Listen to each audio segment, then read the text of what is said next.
조금 전에 여러분들이 광고 영상을 보신 그대로 와인버거 장관이 예견한 그 예견이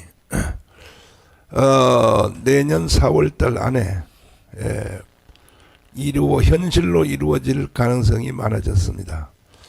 그것은 이석연과 이재명과의 대화에서 이미 벌써 거기서 다 힌트가 나왔습니다. 방송실 이석연하고 이낙연의 영상을 한번 들어봐 주시면 여기서 내전이란 말이 나왔거든요. 내전. 그러니까 뭐냐, 내전을 하겠다는 이런 단어 자체를 내전을 하겠다, 그렇게 해서라도 윤석열을 끌어내겠다, 이렇게 지금 말을 하고 있습니다. 그러니까 우리도 내전 준비를 해야 될 것 같습니다. 내전 준비를 해야 되고 결코 우리가 넘겨줄 수 없기 때문에 대한민국을, 자, 이거 한번 들어봐 주세요. 뭐라고 말하는가. 이재명하고 어느 단계에선가 멈추지 않으면 그렇죠. 계속 확대될 수밖에 없고요. 계속 증폭되고 결국 마지막에는 내전 상태로 갈 수밖에 없다, 이렇게 되는 거예요. 이걸 어느 단계에선가 멈춰야 그렇죠. 되는데 누군가는 자, 후자가 나오고. 이동호 교수님 나오셨습니다. 네. 안녕하세요. 또 김학성 교수님 나오셨습니다. 예, 김학성입니다. 또 홍동영 목사님 나오셨습니다. 네, 안녕하세요. 황교안 장군님 나오셨습니다. 내전, 이거 한번, 이 내전이란 단어를, 이게 192석을 가지고 있는 야당 대표가 이 내전이라는 단어 자체를 꺼내는 것에 대해서 김학성 교수님 어떻게 생각하세요? 이제 이재명 입장에서는 네. 사법 리스크가 점점 구체화되고 좁혀지고 있고, 선거법하고 위증교사에 대해서는 네. 대선 전에 결론이 날이라고 저들도 이게 믿고 있는 것이죠. 그렇다면 이재명이가 살 길은 대선 전에 대법원 판결이 대선 전에 나기 전에 현 정권을 무너뜨리고 임기 개헌, 대통령 임기를 단축하는 개헌을 하든지, 네. 아니면 탄핵을 통해서 강제로 대통령을 끌어내리는 방법 이외에는 네. 이재명이 살 길이 없지요. 그러면 대통령을 강제로 끌어내리는 탄핵을 하게 되면 네. 보수 우파의 나라를 사랑하고 교회를 사랑하는 사람들이 그냥 방관만 하지 않을 거란 말이죠. 네. 나라를 지키기 위해서 그와 같은 행태에 대해서 적극 저항을 할 수밖에 없는 것이고, 또 이재명이를 지지하는 인간들은 네. 강제로 끌어내리지 않으면 자신들이 죽게 될 운명에 있기 때문에 네. 목숨 걸고 헌정 질서를 무너뜨리려고 할 거란 말이죠. 네. 그렇다면 그 두 세력이 목숨 걸고 투쟁을 하다 보면 결국은 내전이 될 수밖에 없는 네. 그런 상황을 이제 이재명도 예견하고 있고, 네. 또 예비로 준비를 하고 있고, 따라서 우리도 거기에 대해서 만반의 대비를 해야 하지 않을까. 네. 목사님께서 이미 이전에 네. 우리 이제 와인버거 맞아요. 장관을 통해서 수십 번이 뭡니까, 수백 번 맞아요. 이상 국민들에게 각성을 요구하고 있고, 또 깨우쳐 주셨는데, 네. 이제 그것이 이제는 이재명이 일당에 의해서 구체화되면 와인버거 장관의 그 예견이, 또 목사님 생각하신 그 예견이 광화문에서 네. 불가피하게 나올 수밖에 없을 것이다. 네. 그렇게 이제 판단할 수 있겠습니다. 이동호 교수님. 예. 결국은 이 판을 이동호 교수가 만든 거 아닙니까, 이거? 결국은? 그러니까 네? 저하고 같이 있던 이 주사파 출신들이 지금 만든 겁니다. 저는 아니고. 아니, 그런데 예. 아무리 빨갱이도 그렇고 뭐 주사파도 그래도 그렇지, 뭐 말을 좀 숨겨서 하든지 해야지 공개적으로 이렇게 내전 상태로 가야 된다, 뭐 이제 저거를 그 목사님 그 공산당의 전술에 보면 준비기 전술이 있고 그 다음에 결정적 시기 전술이 있거든요. 그리고 준비기 안에서도 공세적 시기라고 있습니다. 그러니까 공산당이 자신의 속내를 드러낸 시기를 말하거든요. 네. 그러니까 지금 이석기도 뭐 그 자기 요원들 전부 불러다 놓고 했잖아요. 그게 이제 공세기 시기에 그러니까 공산당이 혁명의 결정적 시기에 나타내는 전술의 모양이거든요. 그러니까 지금 저 이재명이 지금 저의 내란이 일어날 것이다 이야기하는 것은 네. 두 가지인데 하나는 내가 볼 때는 저들 내부에서 그러니까 주사파 핵심부 내부에서 이제 정권을 뒤집어 엎을 공세 그러니까 내란으로 정권을 잡자. 그래서 우리가 전부 이제 그 지하에서 지상으로 나오자라는 판단이 있을 수 있고. 하하. 그래서 이제 제가 보기에는 만약에 저 이야기가 네. 이재명뿐만 아니라 주사파 내부에서 진행된 얘기라면 네. 이제 혁명의 결정적 시기가 왔다고 저들은 정세를 판단하고 있는 거고. 판단한 거죠. 예. 야, 그러니까 박근혜 탄핵할 때처럼 그렇죠. 결정적 순간이 왔다. 아니 그러니까 어제 윤민석이도 보니까 그 이 주술 정권 박정희, 전두환, 박근혜 모두 못 뱉었다. 맞아. 윤 대통령이 어떻게 버티겠느냐. 6개월 이내 끝장내자고 했고 그건 수석 최고위입니다. 그냥 최고위원이 아니고. 맞아요. 그것도 이따가 영상 준비 한번 해주시고. 황교안 장관님. 그 와인버거 장관은 참 천재 같아. 내가 볼 때. 어떻게 그 자기 나라 미국에 대해서 말한 것도 아니고 대한민국에서 이루어질 일을 30년 전에 벌써 예견하고 이거는 내전으로 망한다 대한민국은.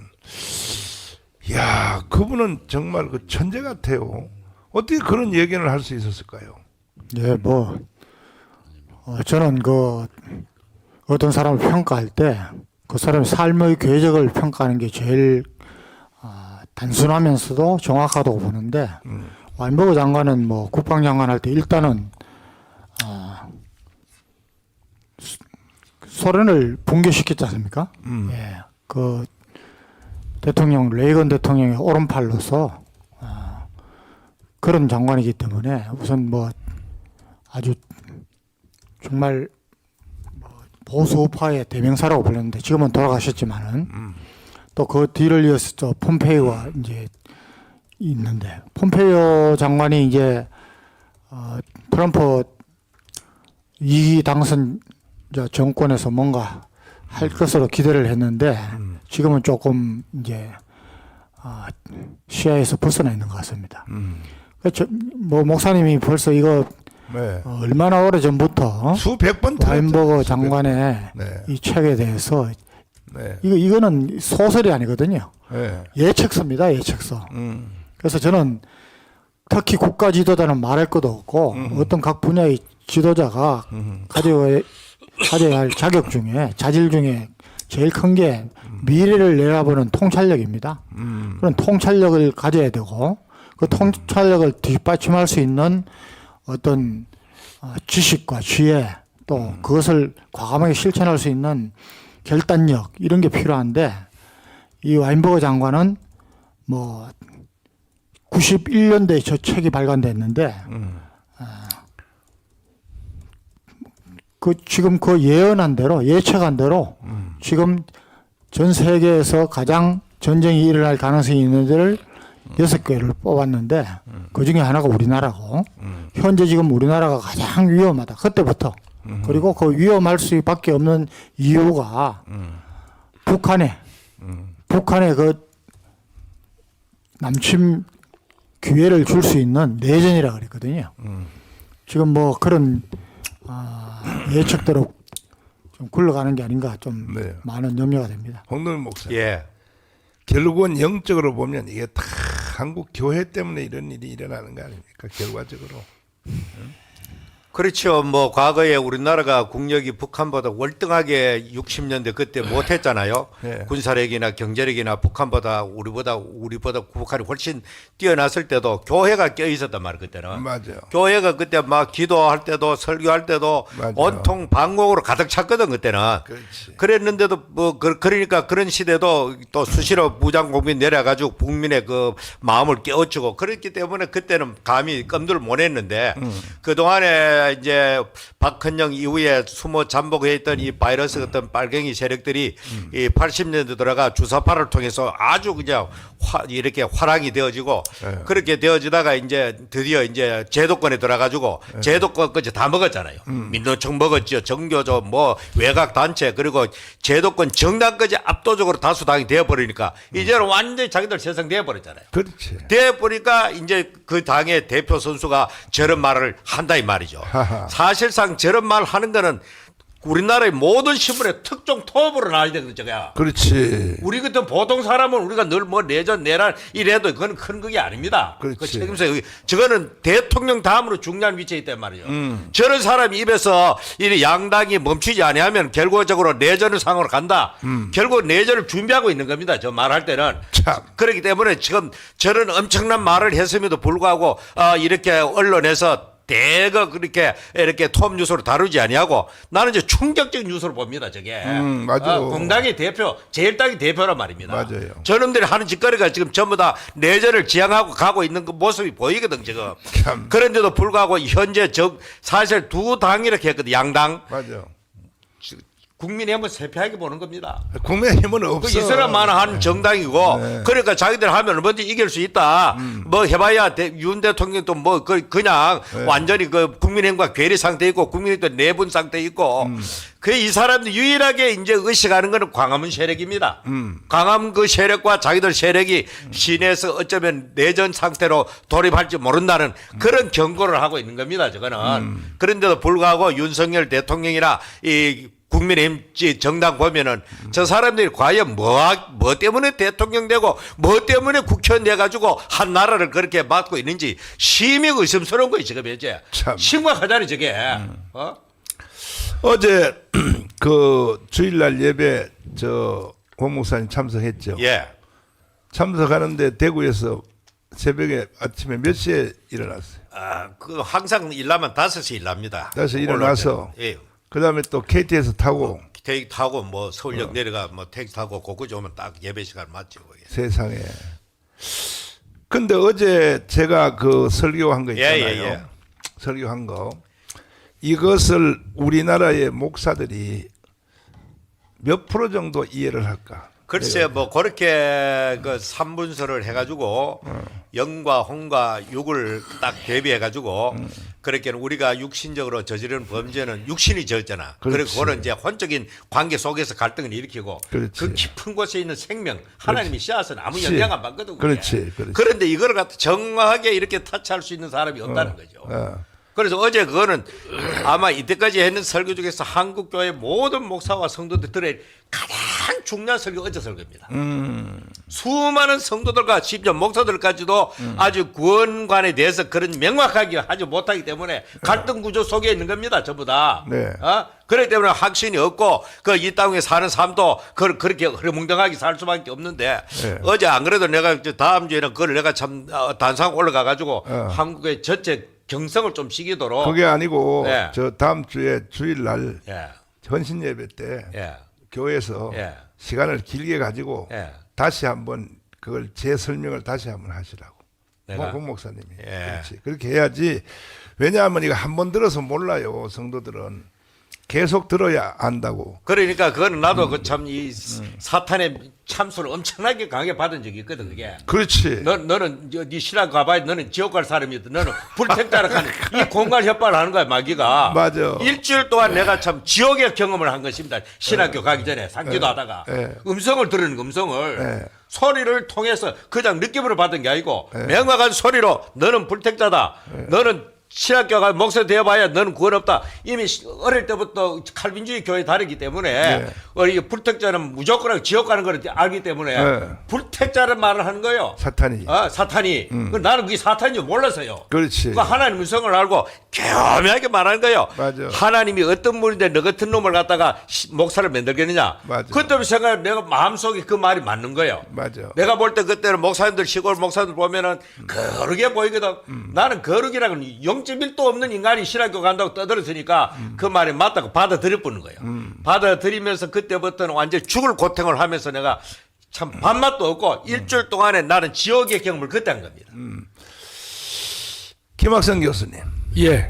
올해 장로 몇 호봉이요. 그러니까 42살에 장로 됐으니까 50둘, 60둘 뭐 횟수만 길죠, 목사님. 한 30년 됐네. 근데 어제 내가 설교한 거 이해가 됐어요. 아, 물론 이제 목사님께서 그 설교를 제재에 대해서. 설교를 네. 몇 번 하셨는데요. 예. 제가 이제 가장 어제도 그랬지만 그 전에 감사한 것은 그 영원 이분설이 타당하지 않는 가장 중요한 근거가 어제 말씀하신 요한일서 3장 9절의 말씀이잖아요. 아이고, 확실히 교수는 달라. 이게 정확히 이게 이론적으로 기억을. 저는 한단 영원 삼분설에 대해서 예. 우리 합동절 많은 게 이분설로 주장하는 데가 많거든. 맞습니다. 저도 그렇게 배웠습니다. 그런데 나는 그게 아니다 싶은 거는 사람이 하나님 형상대로 지원받았잖아요. 예. 성부, 성자, 성령, 삼위일체 하나님. 그래 사람도 영과 육과 혼이 삼위가 하나다 이 말이야 이게. 네. 나 그렇게 받아들인 거야. 육과 영과 혼이 따로따로가 아니고 결국 우리의 구원도 육까지 다 구원받는 완전히 일체가 돼 이게. 그러니까 제가 여기 이제 예. 총신 나오고 그 다음에 뭐 이 신학교 총신 합동측 그다음 보수주의 신학 나온 사람들은 고신도 마찬가지고 미국의 대학에 갈 때는요 웨스트민스터 아니면 칼빈을 가요. 네, 예. 이게 보수주의 신학이니까 이제 가고 가끔 뭐 저 시카고에 있는 트리니티 대학을 이제 가는 사람도 몇 명 있지만은 거기서 뭘 가르치냐 하면 이분설을 가르쳐요. 그러니까 웨스트민스터 그 조상이 그 네. 박사학위 받으면서 다 그렇게 배운다고요. 그러니까 저희도 목사님 그 합동 측에 있었지 않습니까? 네. 그 목사님들이 2분 3분 하면서 2분설 그러니까 이런 입장이에요. 그 우리 저 담임 목사님도 저 우리 손원배 목사님하고 같은 길을 걸어오셨어요. 맞아요. 웨스터민스터하고 칼빈께 똑같아. 하셨는데 근데 이제 제가 그 안타까웠던 것은 뭔가면 2분설, 3분설이 있다라고 하면서 본인이 그러니까 소신이 약하신 거예요.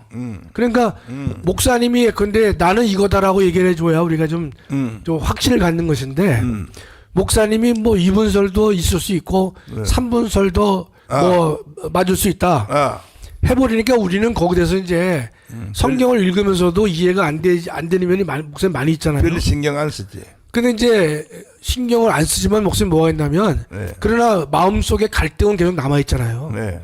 왜냐면 지도자가 이거다라고 논거를 제시하면서 알려주셔야만 우리가 네. 더 확신을 갖는 건데 지도자가 흔들리는 것 같으니까 아래에 있는 사람은 더 흔들리잖아요, 목사님. 네. 근데 목사님께서 저는 늘 제가 네. 목사님 몇 번 말씀해 주셨는데 제가 가장 그 성경을 3분설로 확신을 또 가지게 된 것은 바로 그 하나님께서 난 그 씨는 죄 짓지 않는단 말이죠. 네. 그러니까 그건 뭐냐?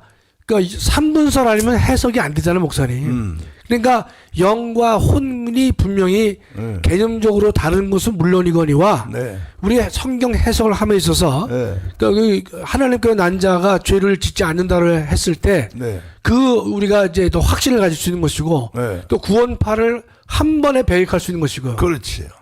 근데 우리가 저 이 칼빈 신학의 네. 그 5대 교리 네. 그 끝까지 성도를 견인해 주신다고 하는 그렇죠. 그걸 갖다가 우리가 믿게 되는 것은 바로 네. 그 이제 이 하나님께서 난 자는 그 씨앗은 이제 죄를 짓지 않는다라는 것과도 연결시키게 되잖아요, 목사님. 자, 이게 모태 신앙이 분명하고 장로님은 교수라서 이론적으로 이게 확실히 딱 벌써 흡수를 한 거야. 아니 목사님께서 말씀해 주셔서 제가 그때부터 요구를 하다가 정확하게 정리가 된 상태죠, 목사님. 아니요, 한국교회 목사들의 예, 3분의 2가요. 예. 어제 내 설교를 이해 못한다니까요. 목사인데도 이해 못한다니까요. 이해 못해요, 목사님들이. 그럼 연대 신학교 나왔나요? 아니 그게 아니고 이게 이분설이 굳어진 이유는 그 손원배 목사님이 그 거친 학교 나온 그 루이스 볼콥 다시 말해서 칼빈 신학교 있잖아요. 예. 그 보수주의 신학이란 말이야. 그 칼빈 신학의 루이스 볼콥이라고 하는 사람이 세운 학교예요. 근데 거기서 그분이 쓴 조직 신학의 책에 이분설로 나와요. 이분설로 나오는데 그걸 교모하게 어떻게 설명하느냐. 기가 막히는 거야. 뭐냐 하면 이분설도 있고 산문설도 있는데 해놓고 예. 있는데 원래는 이분설이다 이거야. 이분설인데 사도 바울이 네. 데살로니가 전서 5장 23절에서 가서 여기 나왔잖아요. 이 장로님 한번 읽어줘 보세요. 여기요. 평강의 하나님이 친히 너희로 온전히 거룩하게 하시고 네. 또 너희 온 영과 혼과 몸이 네. 우리 주 예수 그리스도 강림하실 때에 네. 흠없게 보존되기를 원하노라. 영과 혼과 몸. 몸이라고 명백하게 나누고 있죠. 나누 있죠. 예. 근데 이걸 어떻게 루이스 볼코브를 해석하냐? 사도 바울은 헬라 철학에 원래 능통했기 때문에 아리스토텔레스의 삼분법을 네. 도입을 했다 이거야. 자, 그러면 그렇게 성경의 영감설을 주장하는 보수주의 목사들, 보수주의 신학자들이 여기 와서는요 아리스토텔레스 딴소리. 딴소리 하는 거야. 그럼요. 그래서 사도 바울이 삼분설로 이걸 나눠놨다. 헬라 철학의 영향을 받아서 해놨다. 그러나 골로새서 2장을 보면 사도 바울이 뭐라고 말하냐면 헬라 철학에 대해서 강력하게 저항을 하거든요. 네. 이 사도 바울이 헬라 철학에 대하여 헬라 철학은 이것은 사람을 속이는 속임수라 그래. 속임수. 이거 보세요. 장로님 또 한번 읽어보세요. 누가 철학과 헛된 속임수로 네. 너희를 노략할까 주의하라. 네. 이것이 사람의 유전과 네. 세상의 초등학문을 쫓음이요 네. 그리스도를 쫓음이 아니니라. 자 보세요. 네. 어떻게 사도 바울이 헬라 철학에 아리스토텔레스를 도입했다는 말이 어디 있나요? 오히려 없지요, 목사님. 예. 오히려 헬라 철학을 이걸 완전히 사람을 속이는 네. 속임수라고 말을 하잖아요. 예, 예. 그런데도 이게 이 유래가 이게 저 루이스 볼코프로부터 시작이 된 거예요. 이분설이. 근데 이 인류 역사 2000년의 기독교 교회사가 타락한 과정을 보면요. 제일 먼저 이분설로부터 타락을 해요. 삼분설에서 이분설로 넘어가요. 넘어가고 그 다음에 뭘 또 부정하냐. 천년왕국 부정해요. 예. 천년왕국 부정하고 그렇게 과정이 있어요. 그 다음에 나중에 가서 뭐냐. 예수님의 죽었다가 부활한 걸 부정해요. 그건 기절설이라 그래. 기절설이라 그래고 그 다음에 또 한다는 예수님 동정녀 탄생을 또 부정해요. 그 마리아가 바람 피어서 낳았다 그래요. 요렇게 다 타락하는 과정이 있어요. 이것이. 그럼 저기서 네. 이분설을 주장하는 루이스 볼컵인가 그 교수는요. 네. 우리가 지금 이제 이 바울의 저 말씀 이외에도 네. 우리 어제 목사님 말씀하신 요한일서 네. 그 설명을 네. 본인들은 어떻게 그걸 해결을 해요, 목사님? 거기에 대해서는 아예 언급 안 해. 언급 안 하죠. 네, 그 안 자기가 밀리니까 안 맞으니까. 네. 그다음에 성경은 예컨대 네. 이제 이 사도 바울이 했건 안 했건 간에 그것은 성령의 감동을 받아서 온전히 쓰여진 것이라고 우리가 다 믿고 있잖아요, 목사님. 네. 거기서만 아리스토텔레스의 말을 등장하면 안 되죠, 목사님. 그러니까 이 사도 바울이 오히려 헬라 철학 이걸 오히려 배격하는데 말이야. 이걸 오히려 인용을 해가지고 루이스 볼코베 조직신학 책에 보면 그 조직신학 책에 지금도 그렇게 쓰여 있어요. 원래는 이분설인데 이 아리스토텔레스의 이 사도 바울이 헬라 철학에 원래 사도 바울이 그 회개하기 전에는 다메섹 도상 사건 전에는 헬라 헤브라이즘 그 다음에 헬레니즘 양대 산맥에 인류 역사상 그 기록을 깰 사람이 없어요. 그렇습니다. 예, 학문적으로 인류 역사상 깰 사람이 없어요. 그런데 그러니까 요게 이제 요렇게 이제 도입을 했다 이거야. 황교안 장군님. 네. 그 장로님은 뭐 목회자도 아니고 하니까 또 군대 생활 열심히 하다 보니까 고신측 교단에 대해서 고신측 교단도 여기 고신대 나오면 목사가 되잖아요. 예. 미국 유학할 때 어느 학교를 간지 잘 모르시죠? 맨 일로 가요. 이 칼빈 신학 아니면 웨스트민스 아니면 화란 있죠. 화란. 예. 글로 간다고요. 거기 가서 박사학위 받아오는 거야. 결과적으로. 고신도 예. 그러니까 고신도 당연히 이분설하는 거야. 왜? 네, 네. 목사님. 네. 저는 그 어릴 때부터 네. 목사님이 네. 우리 목사님이 설교하시고 우리 가르칠 때에 네. 또 우리 저 중고등부에서 뭐 선생님들이 가르칠 때에 음. 당연히 어제 목사님 설교하신 그대로 자 동물은 네. 생각한다. 그러고 저 몸이 있지 않느냐. 네. 근데 우리가 하나님 형상도 지음받기 때문에 우리는 그것 플러스 영이 있다. 네. 이렇게 설명을 받았고 네. 그 그대로 믿고 한 번도 뭐 저 의심하거나 이런 거 안 했습니다. 이야, 장로님은 참 어릴 때부터 목사님을 잘 만났어.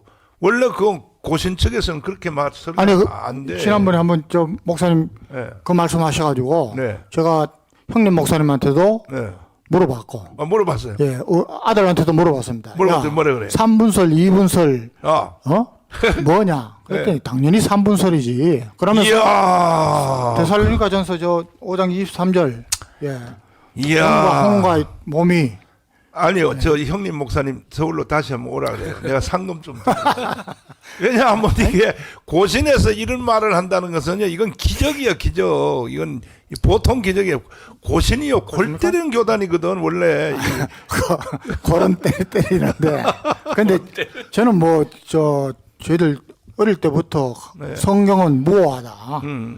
틀림이 없기 때문에 성경에 나오는 말씀을 뭐 의심하거나 한 적이 한 번도 없습니다. 없고 그냥 믿는 건데. 네. 그리고 이 말씀은 저희들이 그 중고등부 때도 많이 접한 말씀이고 저 영과 혼과 몸이 보존되기를 원하는 이 말씀이 그래서 뭐 저는 한 번도 거기에 대해서 의심한 적도 없고 이야. 어제 목사님 설교하실 때 네. 또 이제 저 말씀하시구나 저는 이야, 참나. 참, 그러니까 참, 하나님이 참, 여기에 좀 붙여줄 사람을 다 붙여준 거야. 우리 저 황장로님은 이제 이제 목사급 장로잖아요. 지금 그렇죠. 그거 틀림없죠, 그거는. 아니 그건 아니고 그거는 지금 홍덕명이가 우리 김학성 최초로 한 장로가 말이야. 지금 거의 목사님으로 가고 있는 거예요. 자, 지금 사실은요, 여기에 대한 내가 반론을 사실은 내가 가장 논리적으로 이것도 논리적으로 2000년 역사에 제가 제일 논리적으로 이걸 반격을 한 거야. 2분선, 3분선에서. 자, 보자. 그러면 루이스 볼콥, 내가 루이스 볼콥 책으로 신학교 공부했거든요. 네. 당연히 2분설로 이제 말하는 거야. 그러니까 내가 신학교 시간에 나는 안 듣으려고 그래. 왜? 또 사기치고 앉았어. 저 개자식 저. 그때 조직신학 가르치는 사람은 루이스 볼콥의 책을 번역한 신복윤 목사님이라고 그분이 총신대 교수인데 나는 야간 다녔으니까 대한신학교 알바하려고 시간 강사로 오셨군요. 시간 강사 또 예. 와서 또 그 낮에는 힘은 총신대에서 다 빼버리고 그러니까 와서 의자 놓고 이제 강의를 해요. 강의를 하는데 내가 그걸 보고 그래서 야, 저 또 사기치는구나. 저거 또 이분설 원래는 구약은 이분설로 돼 있어요. 구약은 이분설로 돼 있고 시편에 보면 3분설이 약간 나와 있는 것도 있어요. 있는데 이걸 내가 논리적으로 어떻게 반격을 했느냐. 자, 보자 이거예요. 그 사도 바울 서신에 보면 우리를 그리스도의 성전이라 그랬단 말이에요. 우리를. 예? 그러니까 고린도전서 3장 16절에 보면은 우리는 하나님의 성전이요. 여기 써 있잖아요. 네. 읽어보세요. 저기. 너희가 하나님의 성전인 것과 하나님의 성령이 너희 안에 거하시는 것을 알지 못하느뇨. 너희가 하나님의 우리가 하나님의 성전이잖아요. 예. 그럼 성전이라고 하는 이 말은 성막으로부터 나온 거거든. 그러면 성막이 2단계요, 3단계요. 3단계잖아요. 예. 성소, 지성소, 마당 이렇게 돼 있잖아요. 네. 그렇죠? 네. 그다음에 이 성막 성전이죠. 성전요. 네. 성전도 3단계고 그다음에 그 앞에는 성막이란 말이야. 성막도 3단계로 되어 있단 말이에요. 그 앞에가 뭐냐 하면 노아의 방주예요. 방주. 3층. 예, 노아의 방주가 2층이에요, 3층. 3층이죠, 목사님. 3층이죠. 예. 그 다음에 이제 조금 전에 말한 홍명 목사님 말한 삼위일체. 대로, 예, 삼위일체. 하나님이 사람을 지을 때, 하나님의 형상대로 지었잖아요. 네. 그럼 하나님의 형상이 하나님은 삼위일체입니까, 이위일체입니까? 3위일체죠. 삼위일체잖아요. 네, 예. 이렇게 이걸 내가 논리적으로 이걸 반격을 한 거야. 이래 가지고 청교도 영성훈련의 목사님들은 다 산문설로 다 이렇게 믿고 있는 거예요. 믿고 있는데 홍동훈 목사님, 예. 지금 솔직히 이야기해서 아예 그냥 걸릴 필요도 없고 예. 시비 붙을 필요도 없으니까 예. 한국교회 목사님들이 예. 2분설, 3분설 자체를 언급을 안 하잖아요. 설교를. 언급 안 하고 학교에서는 그런 식으로 신학적으로 교리화되어 있으니까 자기 본능적으로는 이거 안 맞다 하는 사람 대다수인 거야. 아, 현실적으로 이거는 아닌데 이런 식으로 아까 말한 명백한 영혼, 몸 이렇게 뚜렷한 성경 구절이 있고 또 실제적으로 우리의 그 삶 속에나 신앙생활 하다 보면은 해결 못하는 문제가 많습니다. 그러니까 그 영혼과 육체 이 두 등분 해가지고는 답이 없는 겁니다. 답이 없기 때문에 그래서 이제 교단이나 어떤 다른 사람 눈 때문에 언급을 안 하고 그래 영적인 부흥하거나 좀 신령한 세계인 사람 다 영혼 육 노골적으로 이야기합니다. 우리 교단의 사람들. 그래요? 예. 들어있어요. 그런 사람이? 있죠. 그런 사람 있죠. 예. 이야. 그래서 저는 그 고등학교 1학년 때부터 내가 이 워치마니 책의 대표적인 책이 영에 속한 사람입니다. 1, 2, 3권이 있는데 워치마니 책이 내 그걸 심취를 해가지고 워치마니 책이 바로 대표적인 책이 뭐냐, 사람은 영과 혼과 육으로 되어 있다. 이것이 대표적인 책이에요. 워치마니 책인데 영에 속한 사람입니다. 그러니까 그것도 죄도 다 각자가 진다는 거야. 육은 육대로 죄를 지고 혼은 혼대로 죄를 지고 영은 영대로 죄를 진다는 거야. 영은. 근데 내가 이거 오늘 아침에 주제를 이걸 왜 이걸 또 꺼내냐 하면 또 나한테 메시지가 또 몇 개 또 왔어요. 나는 이 메시지 때문에 못 살겠어. 뭐냐 하면은 또 뭐라 그러냐면 나한테 내가 그래서 전화번호 지워버렸어. 이제 내 전화번호 지웠어. 지운 거 섭섭하게 생각하지 마세요. 엉뚱한 질문 나한테 한 번 하는 건 괜찮아요. 2번, 10번 이상 나한테 엉뚱한 질문하면 나 메시지 지워버려. 이제 더 이상 전화 안 받아버려. 아니 뭐냐 하면 왜 한 번 구원받은 사람이 계속 영원히 구원이 이어지느냐, 그걸 또 따지는 거야. 그러면 너는 그러면 저 구원 받았으면 그러면 너는 저 구원 받았다고 치면 닌 또 죄를 지면 넌 지옥 가겠네. 그러면 정신 나간 소리. 내가 어제 그렇게 설명했거든요. 네. 만약에 구원받은 사람이 다시 지옥을 가면 하나님이 사탄한테 지는 거라고. 하나님의 자녀로 부름을 받았다고 우리가 그렇게 말했잖아요. 예. 누가 자기 자식을 사탄한테 뺏기겠어요. 그러니까 그건 예배소서도 모르는 거야. 예배소서에 창세 전에야. 창세 전에 이미 벌써 하나님은 이걸 이제 다 해놨다 이거죠. 그런데 그래서 어제 설교를 듣고도 또 뭐 현장에는 안 왔겠지. 현장에 온 사람들은 그렇게 나한테 따질 필요가 없겠지. 그 설교를 방송으로 듣고 또 시비를 거는 거야. 그래서 참 이게 사람이 처음 지식이 뒤에 지식을 지배한다고. 사람이 처음 그것을 먼저 드러나 버리면 그 다음에 이제 뒤에는 생각도 안 해보고 그냥 이제 가는 거야. 근데 이 홍동 목사님이 아까 말이 충격적인데 합동측 교회 목사들 중에서도 개인적으로 산문서를 설교하는 아니 사람이 있다. 나도 그랬으니까 그거는 그건 뭐 당연히 본성적으로 저거는 영혼 육으로 돼 있는 그걸 산문설 그거는 뭐 어쩔 수가 없는 그런 내 영이 그렇게 받아들이니까 네. 다른 사람들도 뭐 그럴 수 있겠지. 또 부흥하거나 또 영적인 운동 하는 사람들은 다 그렇게 보더라고 그게. 근데 요한일서 3장 9절이 이게 이단으로부터 빠져나올 수 있는 결정적인 키거든 이게요. 하나님께서 난 자마다 죄를 짓지 아니하나니 하나님께로 난 자마다 이 거듭났다는 얘기 아니에요. 그렇죠. 예. 이미 구원받았다는 얘기 아닙니까? 거듭난 자, 중생한 자를 말해요. 중생한 예. 자는 죄를 짓지 않는다고 돼 있잖아요.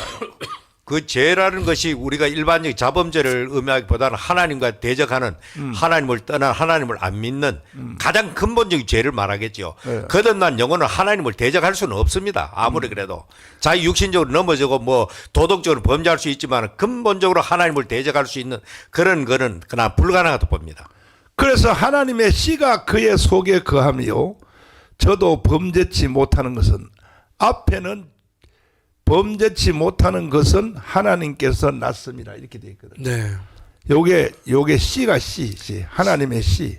모든 과일들이나 이런 보면은 그 씨가 생명이잖아요. 씨가 생명이지. 씨를 통해 가지고 다음에 또 다시 열매를 맺고 자라고 하기 때문에 하나님의 생명이 이미 그 속에 심어져 있다는 겁니다. 그게. 그렇지. 그렇기 때문에 하나님의 생명이 그 절대로 우리가 천국 갈 때까지 저게 바로 우리를 천국 갈 때 이끌어가는 성도의 견인으로 나타나는 거죠. 이게. 목사님께서 어제 그 칼빈 신학을 말씀하셨잖아요. 그래요. 칼빈 신학의 핵심은 칼빈이가 정리한 것에 불과하지 성경 전체의 내용을 칼빈이 정리한 것에 불과하잖아요. 바울 서신을 요약한 거예요. 그렇습니다. 예. 네. 칼빈 신학이라고 해서 칼빈이가 만든 교리가 아니에요. 그렇습니다. 예를 예. 들어서 전적 부패, 전적 타락, 또 불강력적인 은혜, 성도의 견인, 제한 속죄. 제한 속죄 이것이 튜립 아닙니까? 튜립 5개. 참 이 장로가 너무 건방져 이거 참 이거 참 큰일 났네 이거 참나. 아니 뭐 튤립이 뭐 꽃이야 뭐야 그거 뭐 튤립의 그 튤립 꽃송이에요 튤립이. 아니 그러니까 이제 T 그러니까 이제 토탈 디프레모틱에서 전적 타락. 그래서 U 나가잖아요 목사님. 이동호는 모를 거예요 아마. 이동호는 빨갱이니까 그거는 저 연대 신대 나오면 저건 알지도 못해. 내가 한번 그래도 물어볼게요. 기독교 강요 공부는 했어요. 아니 근데 그 칼빈의 5대 교리 알아요? 외워봐. 알죠. 외워봐 지금. 잘 외우지는 거짓말 하지 어쨌든 뭐 말고 빨리. 그 기독교 강요에 나오는 내용인데. 튤립을 아냐고. 아니 그러니까 절대 뭐 타락, 그다음에 전적 부패, 전적 부패, 그다음에 그거 봐요. 네. 빨갱이는 확실히 좀 다른 데니까. 그래서 연세대학은 아예 그 칼빈 교리 인정을 안 하잖아. 아예. 예수를 안 믿는 인간들인데 뭘 목사님 칼빈 교리가 나와요? 예수 자체를 부정하는데. 예수 자체를 부정하는데. 예. 그래서 그러니까 저희도 뭐 조직 신학 배우긴 하는데 예. 칼빈 거를 안 배워요. 근데 저만 따로 이제 그 당시 이제 연대 신대 가기 전에 그 기독교 강요를 받는데 예. 아니 연세대학교가 감리교가 색깔이 많이 있잖아요 거기는. 맞아요. 예, 감리교 펜슬라가 아닙니다. 근데 거기가 언더우드가 세웠거든요. 그래요. 예, 그럼요. 언더우드가 그 장로교잖아요. 그래서 언더우드가 세웠죠. 예, 맞아요. 세웠어요. 맞아. 그래서 감리교 색이 좀 적습니다. 근데 그 나중에 이제 지금 전부 그 변질돼 버렸죠. 이단이야, 이단. 그 완전히 연대 신대는 이단이라니까. 그러니까 저처럼 목사 되려고 들어갔다가 완전히 그냥 주사파대가 나왔으니까요. 아니 아담이 실존 인물이 아니라고 하는 그런 학교가 무슨 신학교야? 아니 성경 자체를 그냥 아예 그 하나님 말씀이라고 안 믿습니다. 그냥 그 여러 가지 전설처럼 내려오다가 목사님 지금은 연대 신대뿐만 아니라 네. 에녹이 전도사가 다니는 예? 그 장신대. 장신대도 그러니 그 목사님. 말 하지 마요. 애 잘려요. 학교에서 잘려 큰일 나버려. 아이고. 그러니까 이것이 이제 신학이 타락한 연도가 1920년도에 20년도. 맞아요. 이게 독일에서 티빙겔 대학에서부터 출발해서 문서 비평이 이제 나와서 성경은 문학적인 책이지 예, 하나님 말씀이 아니다 하는 이것이 독일의 티빙겔 대학부터 출발. 1920년도예요? 그게 미국으로 간 게 20년도. 미국으로 간 게 20년도. 이게 그럴듯해요, 목사님. 그리고 이 글씨체들, 예를 들면 문헌체들을 다 번역하면 이게 문헌체가 다르다 말이에요, 말이. 예? 아니 문법이 봐요. 다르다. 모세가 홍해를 걷는 게 아니다 이거야. 갈대숲 속을 지나간 것을 문학적으로 표현한 거다 이거. 갈대숲 속으로 지나갔다. 그 1917년에 러시아 혁명이 있었잖아요, 목사님. 그렇죠. 그럼 그 3년 지나서 맞아요. 지금 이제 이런 일이 벌어졌네요. 신학적으로도 아니 독일에서는 이미 그 전에 전년에 돼 있었고 넘어간 게 1920년도에 미국으로 하버드, 프린스턴, 예일, 콜롬비아를 타락시킨 게 1920년도예요. 20년도인데 그래서 그게 지금 한국 그 뭡니까 그 당시 조선에도 상당히 영향을 미치잖아요. 그래서 평양신학교 내에서도 맞아. 그 처음 세웠던 분들이 맞아. 그 미국에서 온 새로운 교수들을 반발한다고요. 맞아. 그래서 그 나도 이거 연구를 이제 많이 해봤는데 그 프린스턴 대학부터 이제 하버드 프린스턴에서 이제 바이러스가 딱 들어간 거야. 문서 비평이 들어갔어. 성경은 믿을 수 없다. 이것은 문학적인 하나의 표현에 불과하다. 그러니까 아담은 실존 인물이 아니다. 심지어 아브라함까지도 실존 인물이 아니다. 그럼요. 족장 시대래 가지고 뭐 네. 별로 그다음에 실존으로 보지 노아 않습니다. 홍수도 그거 홍수 심판이 아니고 근동 지방에 그 저 비가 많이 와가지고 그냥 그 홍수에 대한 전설들이 여러 개 있었기 때문에 네. 당시 고대 근동의 여러 이야기 중에 홍수에 대한 전설적 이야기 설화들이 많았다. 네. 그 설화 중에 하나다 이렇게. 그거만 고점에서 이제 말씀드리면 고대 근동에 이 이제 설화가 많잖아요. 비가 많이 왔다는 거. 그걸 가지고 얘기하지만 역으로 보면요. 전 세계에 비가 많이 온 그 이 설화가 목사님 전 세계적으로 다 있어요. 아니 그러면 거꾸로, 예. 만약 그렇다면 티베트 산맥 있잖아요. 높은데 히말리아 같은데 네. 거기에 왜 조개 껍질이 왜 있냐고. 또 소금 있잖아요, 목사님. 소금도 있고. 3,000m 산에 지금도 남미에 3,000m 산에 충청 북도만한 소금밭이 있어요, 목사님. 그거는 저 우리 또 그 김학성 교수님의 부전공 과목이니까 그거 원래 그 창조론에 대하여 부전공 과목이니까 그 나중에 또 네. 듣기로 하고 그런데 그때의 프린스턴에서 하버드에서 이 바이러스가 독일의 티빙길 대학의 바이러스가 오니까 거기서 유일하게 반발한 교수가 하나 있었어요. 메이첸 교수라고. 메이첸 교수가 이거는 사탄이야. 이거는 학문이 아니야. 이거는 하나님 거역하는 거야. 하고 뛰어져 나와서 세운 학교가 웨스트민스터 학교. 그 목사님 메이처는 원래 여기 프린스턴에 있었어요? 하버드에 있었나요? 브리턴. 프린스턴에. 브리턴에 있었는데 그때 나올 때 이제 나는 대한신학교에 대해서 자존심을 세워야지. 그때 같이 따라 나온 학생들 중에 대표가 누구냐? 김치선 목사님.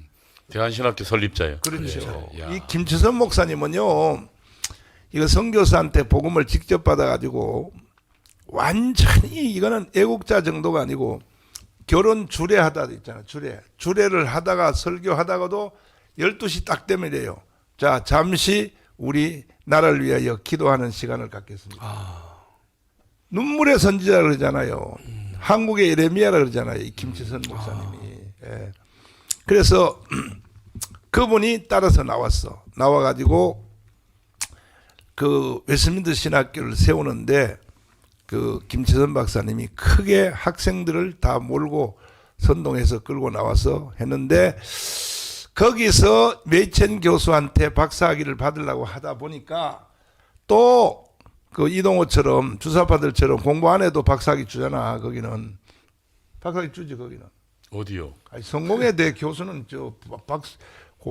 공부 출석도 안 해도 박사학위 주잖아. 그렇죠. 성공회대 교수는. 연대도 뭐 제가 그 졸업한 게 이거 하나님의 은혜가 아니고 완전히 그냥 운동권들이 뒤봐준 거거든요. 시험 볼 때 뭐 그렇죠. 그 답안지 저한테 가져다 주고 그 미리 잘 쓴 거 있잖아요. 그 조교들이 딱 봤다고 운동권 선배들이니까. 그래서 이 김치선 목사님이 오해를 안 받으려고 달라스 신학으로 날른 거예요. 남부로. 메이첸 교수하고 짜고 고수도 쳤다 소리 안 들으려고 달라스 신학으로 가니까 달라스 신학은 침례교 신학이야. 그러니까 세례를 다시 받으라는 거예요. 침례를. 침례 또 받았어요. 침례를 다시. 달라스 신학은 침례를 다시 받고 그리고 이제 거기서 박사학위를 이제 완성을 했습니다. 완성을 했고 그 다음에 이제 총신대 교수에 와서 총신대 교수로 이제 왔는데 세상에 김치선 같이 이렇게 막 목회도 해보고 밑바닥에 신앙을 굴러보고 아니고 바로 그냥 머리 박박 깎은 상태에서 고등학교 졸업하고 미국 유학 가서 박사학위 받아서 총신대 교수로 온 사람들이 숫자가 많아졌어. 많으니까 이제 교무회에서 싸움이 붙은 거예요. 싸움이. 뭐라냐면 김치선은 주장하기를 뭐라고 주장하냐. 총신대 교수였었단 말이에요. 신학교는 일단 성경부터 제대로 가르쳐야 된다. 이게 김치선의 주장이야. 그러니까 성경은 집에서 혼자 읽어도 되는 건데 뭘 성경을 신학을 가르쳐야지. 이래서 젊은 교수라고 싸움이 붙었어요. 교무회에서. 그때 김치선이가 일어서면서 하는 말이 자네들은 신학 가르치게 나는 성경 가르치려고 따로 가겠네 해서 나와서 남산신학교를 세운 거예요. 그 남산신학교가 원래 이름이 성경신학교였었어요. 성경신학교. 이게 대한신학교가 출발이 된 거야. 그래서 거기서 나온 사람이 누구냐? 김중곤이에요. 김중곤. 김중곤 목사님이요. 김치선의 제자예요. 김중곤, 조영희 목사님도 거기서 배웠어요. 아 근데 김중근 목사님 원래 저기 그 뭐야 만주 그 신학교 아닙니까? 아니 근데 저 해방 후에 거기서 다시 또 김치선 목사님한테 배웠단 말이야. 그리고 여기 저 천호동 광성교회 큰 교회 있잖아요. 거기 김창인 같은 김창인인데 중형교회 김창인 말고 있잖아요. 그 목사님도 다 이 대한신학교 출신이에요. 그러니까 김중권 조용기 목사님이 대한신학교 출신이에요? 아니 조영기 목사님 조영기 목사님은요 김치선 목사님을 데려다가 개인 수업을 받았어요. 개인 수업을. 왜 순복음은 신학이 약하니까. 그래서 조영기 목사님이 그래서 신학에도 도사한 거야. 왜냐하면 서대문 순복음교회가 10,000명으로 부흥됐단 말이야. 부흥됐는데 이게 신학적 기반이 없으니까 이게 흔들릴 거 아니야. 그래서 김재선 목사님을 개인적으로 불러다가 개인 수업을 받았다니까요.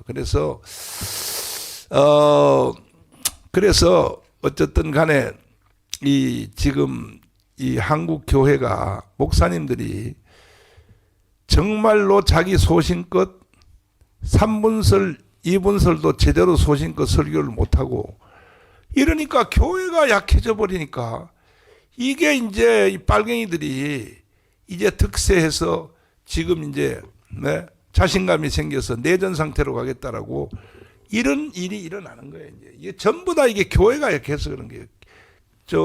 어떻게? 뭐 그 틀림없습니다. 아까 이야기했지만은 교회가 성경을 참 사실 지금도 신학교에서 김치선 목사님 말씀하셨듯이 성경을 제대로 밑에 기본적으로 다 가르치고 맞아. 1학년 때는 전부 성경만 중심으로 가르치고 그 다음에 무슨 신학을 갖다가 올라가야 되는데 이 성경도 제대로 모르는 주제에 어디가 주소들은 신학을 갖다가 정립을 하려고 하니까 이 나중에 목회 현장 가도 이게 계속해서 자기가 정체성도 없고 정립도 안 되고 헤매고 이렇게 목회를 할 수밖에 없는 겁니다. 그래서 성경을 지금 한국교회가 가장 중요한 거는 성경으로 돌아가자. 이 개혁주의가 바로 성경으로 돌아가자인데 구호에만 걷지 말고 성경을 가르치는 우리 전 목사님 설교는 성경을 가르치면서 거기에 신학이 함께 나오기 때문에 아주 그건 듣고 들을 만한 그런 누구도 들어도 반격할 수 없는 그런 메시지요. 그렇게 공격을 하려 하니까 할 수는 없고 맨날 뭐 거친 말투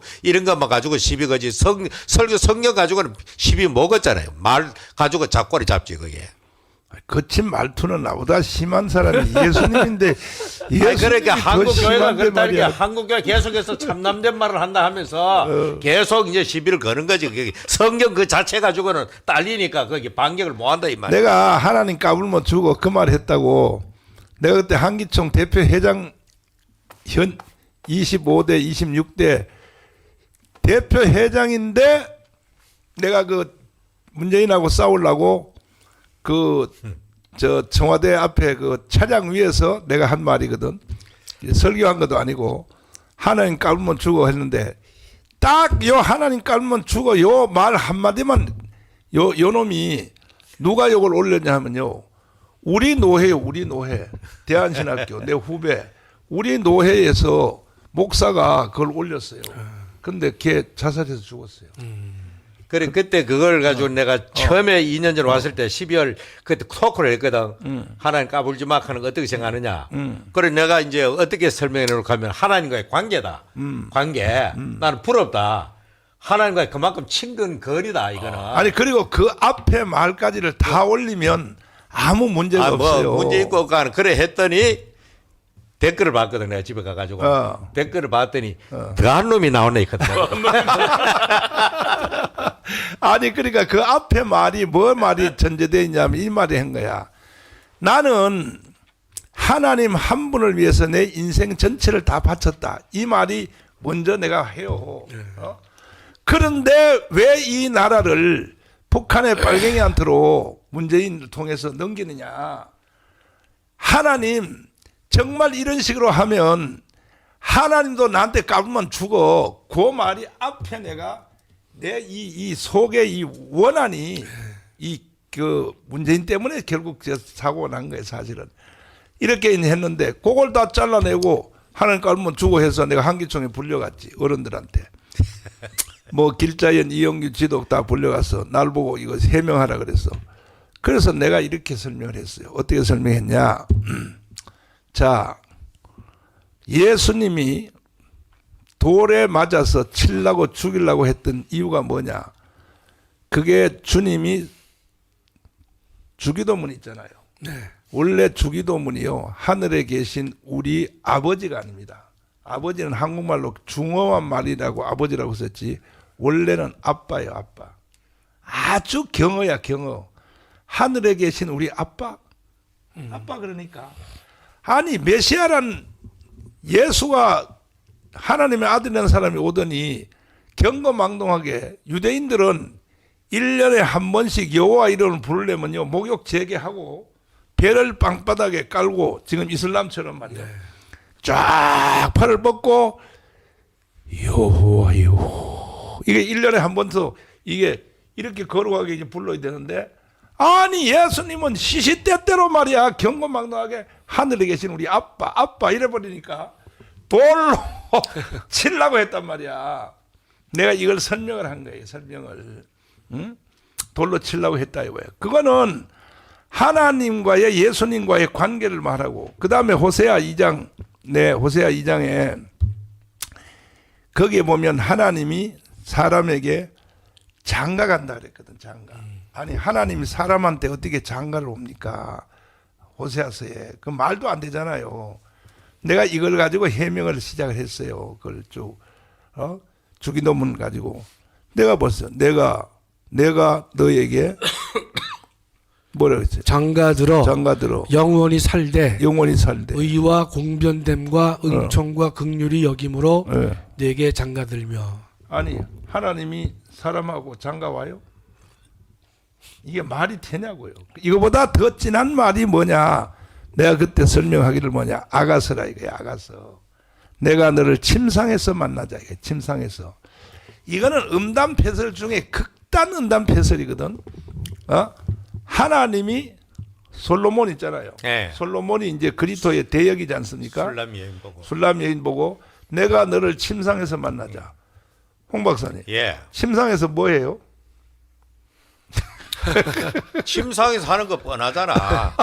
꼭 우리 큰 목사님부터 이상한 거 물어봐. 꼭 해야 돼요. 이상한 거 물어봐. 남들한테 거룩한 거 물어보고. 얼레리 껄레리 하는 거지 거기가. 멋이게 거시게 하는 거지.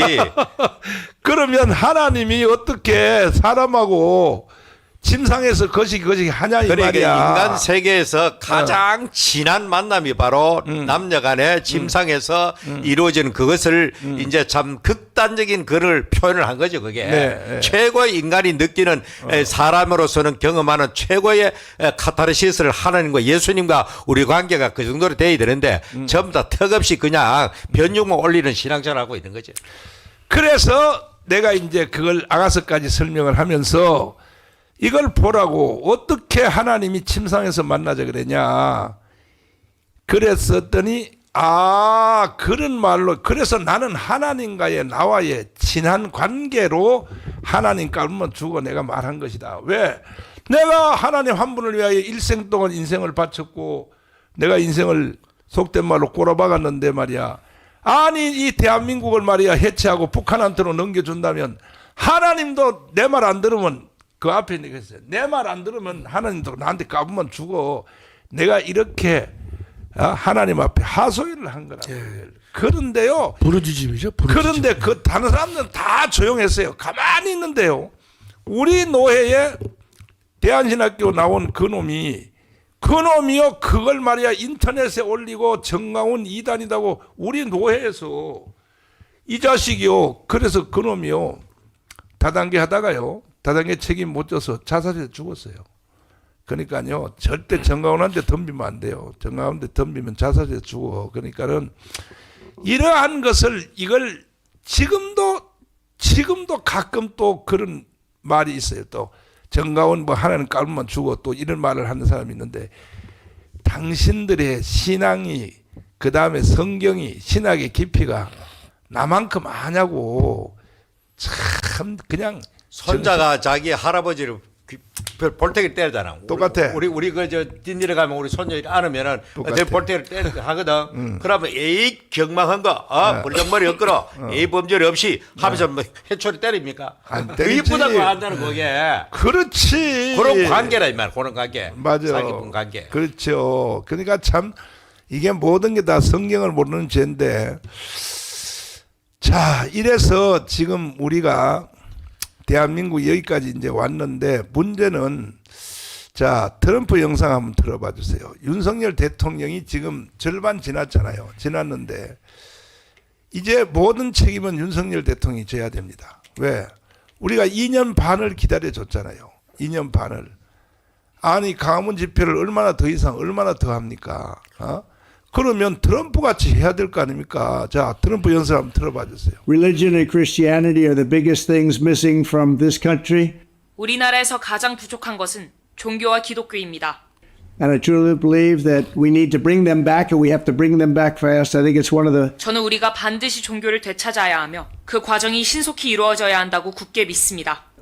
biggest problems we have. That's why our country is going haywire. We've lost religion in our country.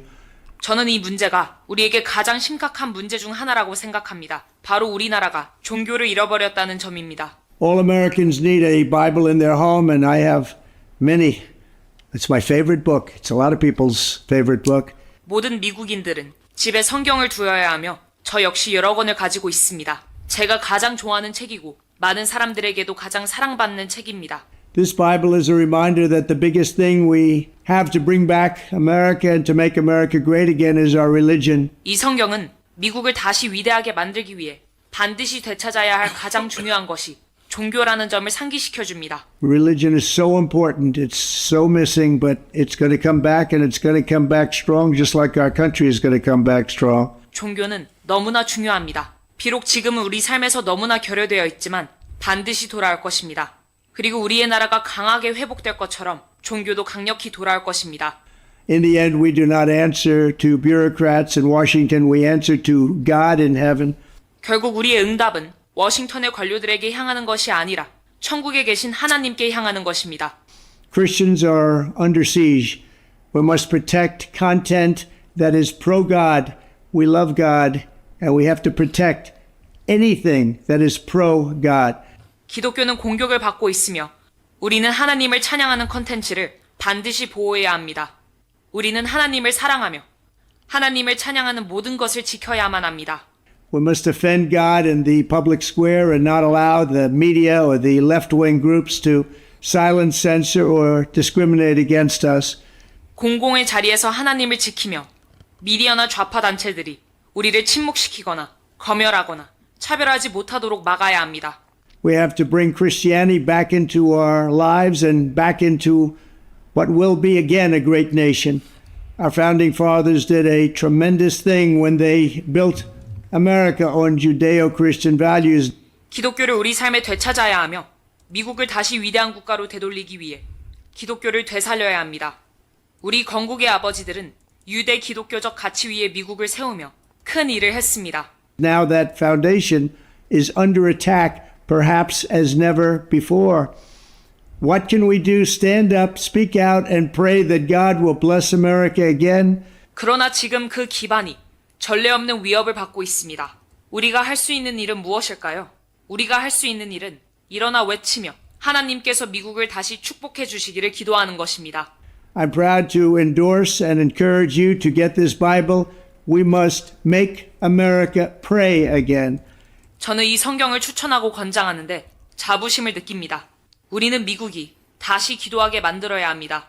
Pray, get educated, get motivated, and stand with me and the legions of Americans asking God to bless our great nation, to bring our great nation back, and to make America great again. 기도하고 배움을 쌓고 동기부여를 받으십시오.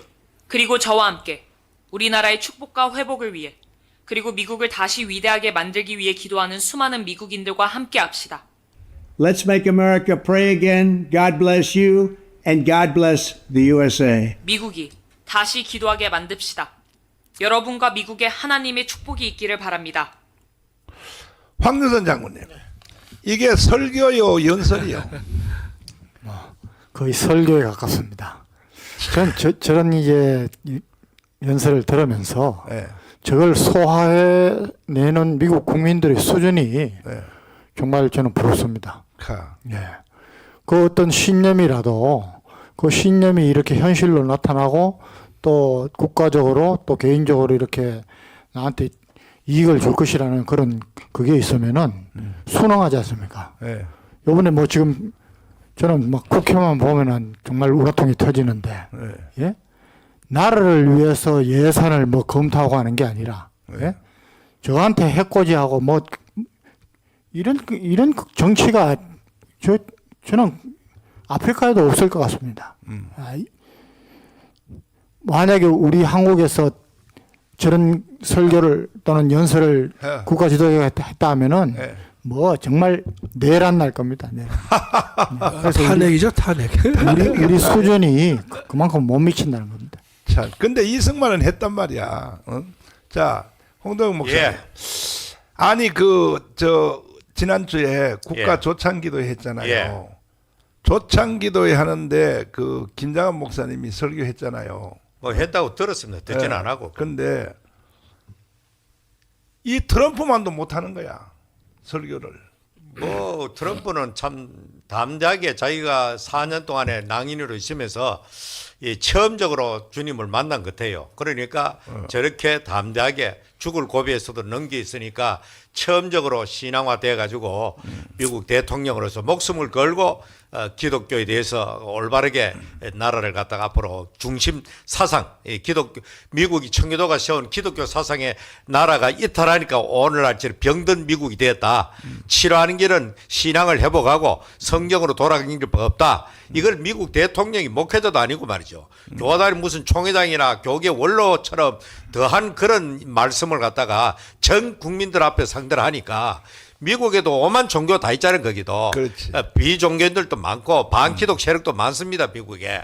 그런 사람이 많음에도 불구하고 아주 담대하게 성경을 딱 차고 뭐 성경 딱 차고 있는 보기에는 목사님보다 더 폼이 좋은데. 예. 맞아요. 옛날에 우리나라에 우리 교단에 중형계 김창인 목사님이 언제든지 가르쳤어요. 목회자는 양복을 어떻게 입고 성경을 어떻게 딱 차고 그런 걸 가르쳤는데 저건 보기에는 요즘 뭐 참 우리 한국의 목사님보다도 더 멋지게 그렇게 나타난 것 같아요. 그래서 대한민국도 살기 위해서는 교회가 전부 다 옛날 60년대 반공사성이 투철했던 그런 시절로 돌아가고 교회와 애국이 같이 가는 그런 돼야 이 나라가 희망이 있지. 네. 지금처럼 교회가 완전히 맛을 잃어버리니까 완전히 그냥 정치인들도 교회를 같이 밟아버리고 그렇게 코로나 시절에 교회가 짓밟힌 거지 그게 전부 다. 그렇지. 그래 지금도 마찬가지입니다. 지금도 뭐 권력자 앞에 아부나하고 뭐 그 부르면 쭉 따라가가지고 그저 뭐 그 자리 한잔 하는 걸 영광으로 생각하는 이런 이게 교회가 된 이상 더 이상 교회는 선지자적 역할을 할 수가 없는 겁니다. 어쩌면 선지자는 우리 전 목사님처럼 그런 데 안 가고 광야에 이 광화문에서 외책이 선지자입니다. 그게. 그런 데 가가지고 제도와 틀 속에서 말이죠. 딱 한정된 그런 속에서는 제대로 된 소신 너는 담대한 말씀을 못 전하죠. 네. 만일 그거 가지고 제대로 됐으면은 빨리 대한민국을 살리려고 하면은 종북 좌파 척결을 하십시오.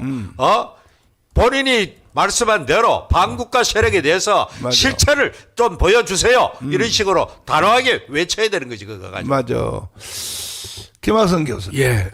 아니 그 윤석열 대통령은 저렇게 연설을 못한다 할지라도 예. 그날 국가 조찬 기도에 그 갔던 김장한 목사님이요. 네. 김장한 목사님은 윤석열 대통령한테 놓고 네. 아니 뭐 아부 털 필요가 뭐 있냐고요. 그분 특기가 아부 아니에요, 목사님? 그거 어떻게 알았지? 아니 예전에 뭐 저 박근혜 대통령하고 문재인 대통령 후보 시절에 양자에 대해서 모두 축복 기도를 해줬다고 알고 있어요. 목사님? 서로 당선되라고. 예. 그것도 둘이를 하루 차이로 불러가지고 그걸 기도를 했단 말이에요. 근본적으로 모순되는 행동을 본인이 하셨잖아요. 그렇죠. 그렇다면 그런 분한테 뭐 교계의 어른이라고 하지만 그런 분한테 나단 선지자의 모습을 기다리는 것 자체가 목사님 어려워요. 저는 아니, 자기 흉상을 자기 생전에 그 제막식에 참석한 사람한테 뭘 우리가 기대할 게 있겠습니까? 그러니까 우리가 지금 교회에 훌륭한 목사님이 많이 계시지만 그 이 교회가 왜 죽었느냐 말씀을 전하는 목회자들이 기름 부음이 없어요, 목사님. 기름 부음이 있어야만 사람의 양심을 쪼개고 질책할 수 있고 정말 이 영혼 골수를 쪼갤 수 있는 그 말씀은 기름 부은 자가 해야 되거든요. 제가 근데 전 설교를 해서는 안 되는 이유 중에 하나가 저는 저런 기름 부음이 없습니다. 예컨대 예전에 아니, 보면 요즘은 좀 많이 세졌어. 아니, 목사님 모시고 다니니까 좀 낮은 건 사실인데요. 근데 제가 예전에 이제 지금도 그렇지만 이런 이제 시건방진 교수들이 있어요. 뭐가 있냐면 교수 중에 장로가 있잖아요, 목사님. 그렇지. 장로들이 돌아가면서 설교하는 교회가 있어요. 그거요 많아요. 많죠. 전 그래서 저 미친놈들이다. 손봉화 교수가 대표 아닙니까? 서울 강변교회. 맞아. 예를 들어서 장로와 목사는 이제 하늘과 땅 차이가 되는 게 목회자 되는 사람들은 자신의 삶을 놓고 하나님과 싸운 사람들이에요. 맞아요. 장로는 그런 적이 한 번도 없어요. 장로는 어떤 사람인가 하면 나 해달라. 뭐 교수 되게 해달라. 예? 박사학위 받게 해달라. 무슨 뭐 승진하게 해달라. 하나님께 자신의 목적을 놓고 부탁한 사람들이기 때문에 자신의 삶을 놓고 하나님 앞에서 이 몸부림치면서 싸운 사람들이 아닌데 그들이 예컨대 지금 마치 사람들 앞에서 말씀을 전한다. 제가 볼 때 그것은 정말 시건방진 일이에요, 목사님. 그러니까 그렇다면 다시 여기 이제 주제로 돌아와 보면 그러니까 근데 우리 교회에 적지 않은 교회가 말씀을 들어도 깨달음이 없는 것이고 그다음에 뭐 찔림이 없죠. 그다음에 가슴을 찢는 설교가 나오지 않는 이유는 기름 부음이 없는데 설교를 하니까 그런 결과가 나오지 않았는가 생각을 해요. 결국은 예컨대 우리 이 국가 조찬 기도회도 제가 볼 때는 전 오란 말도 안 하지만 수많은 목사나 장로들이 맞아요. 대통령 얼굴 앞에서 눈도장 찍는 사람들의 생각이 정말. 다수 아니겠습니까? 다야 다. 그러니까 다 그렇게 타락을 했잖아요. 네. 그러면 말씀을 전하는 대표 목사님이라면 정말로 나단 선지자만큼은 못 된다 하더라도 대한민국을 살리고 교회를 살리기 위해서는 윤 대통령의 이래야 된다. 그런 말을 찌를 줄 아는 사람이 전체의 대표가 되는 것인데 그런 사람은 할 사람은 초대도 안 하고 목사님 초대 안 하는 이유가 그거 아니겠어요? 그 말 할까봐 초대 안 하는 거잖아요. 맞아. 그 애들은 분위기를 깬다라고 생각하지만 분위기 깨는 게 아니잖아요. 만약에 나를 축사라도 시켜줬으면요. 예. 나는 막 윤석열 대통령 박살내버리지. 그동안 그렇죠. 뭐 하셨냐고 말이야. 예. 2년 반을 우리가 봐줬는데 말이야. 그렇죠. 앞으로 2년 반을 어떻게 하실지 예. 계획을 내놓으세요. 연설은 잘해놓고 말이야. 연설은 왜 연설대로 안 하냐고 말이야. 말만 하고 행동이 없다고 목사님 말씀하실 거 아니에요. 그렇지. 예? 그렇게 하셔야 되는데 그럴 분들은 초대를 안 해요. 안 하죠. 그러니까 자기네끼리의 잔치를 하는데 제가 볼 때는 국가 조찬 기도회를 그렇게 하면요. 100% 하나님은 그거 받지 않으십니다. 하나님 관심 없습니다. 받지 않습니다. 대통령을 영화롭게 하는 겁니다. 그게. 그럼요. 참 기가 막혀. 이도 교수님. 예. 아니 왜 교계 지도자들이 왜 딱 하면 그렇게 대통령한테 그 저 아부만 떨라고 그 옛날에 그 이명박 때도 그 아부 떨고 또 박근혜 때도 아부 떨고 왜 교계 지도자들이 들어가면 아부 떨고 또 문재인 때는 또 소강서이가 데리고 들어가서 또 아부 떨고 그놈은 목사 새끼들이 그 아부 떨라고 그 저기 대통령 만나는 거 왜 그러는 거예요 그 도대체가 제가 목사님한테 배운 것 중에 새하늘과 새 땅에서 눈이 떨어지면 사람은 타락한다 그랬거든요. 100%지. 예, 목사님 얘기 중에 맞아. 저들이 새하늘과 새 땅을 바라보지 않으니까 눈이 떨어지니까 현실 대통령이 커 보이는 겁니다. 사실은 가장 큰 건 하나님과 관계고 하나님께서 만드실 새하늘과 새 땅이 가장 큰 거면 사실은 현실 대통령은 요맣게 보여야 됩니다. 그러니까 걷어 차이는 것 중에 하나로 보여야 되는데 그렇지. 새하늘과 새 땅으로 눈이 떨어지니까 현실 대통령이 커 보이고 그리고 거기에 굴종하고 굴복하게 되는 겁니다. 저는 그렇게 목사님한테 배운 게 자, 홍덕 목사. 예. 번영신학이라는 게 뭐예요 도대체? 번영신학. 뭐 번영신학은 다름 아니죠. 뭐 문자 그대로 말 그대로지요. 잘 먹고 잘 살자. 신앙을 이용해 가지고 하나님보다는 저 천국보다는 이 세상에서 성공하고 잘 먹고 잘 살고 그 인정받고 뭐 그렇게 살아가는 삶. 기독교 복음을 나를 위해서 그렇게 자기 자신 육신을 위해서 하나의 보조 수단으로 삼는 거지 그게 절대적 생명 가치가 아니고 내가 이 세상에서 어떻게 하면 남보다 더 잘 먹고 더 잘 살고 성공하고 그런 아름답고 윤택한 멋진 삶을 살 것인가 거기에 모든 것을 다 그렇게 하나의 서비스하는 거예요. 서비스. 나를 위해서 이 복음과 신앙조차도 서비스 그런 하는 역할하는 것이 바로 번영신학을 볼 수 있죠. 그게. 그러니까 지금 한국교회 목사님들이 설교에 복음이 있냐 이 말이야. 그러니까 그게 참 아쉽죠. 제가 몇 번에 누차 말했지만은 집에 가끔 있다가 전국에 있는 뭐 대형교회 목사님들 설교 스타일이 어떤가 싶어 수시하면서 막 그 설교 무슨 아이쇼핑 하듯이 막 돌아가 보면은 정말로 참 미안한 이야기지만은 정말 그 사람이 이 사람이고 한마디로 말해서 심령을 갖다가 이렇게 갈급한 심령을 채우는 그런 메시지를 들을 수가 없는 거 이 시대에. 그저 도덕적이고 윤리적이고 어떻게 잘 살자 뭐 그렇게 사는 그런 이야기에 대해서 그렇게 설교하는 게 대다수니까 그런 설교를 듣고 사람이 심령이 변화될 수도 만무하고 그렇게 막 통해 자복 일날리도 만무 그런 설교 듣고 누가 그 심령이 변화가 오겠어요 그게.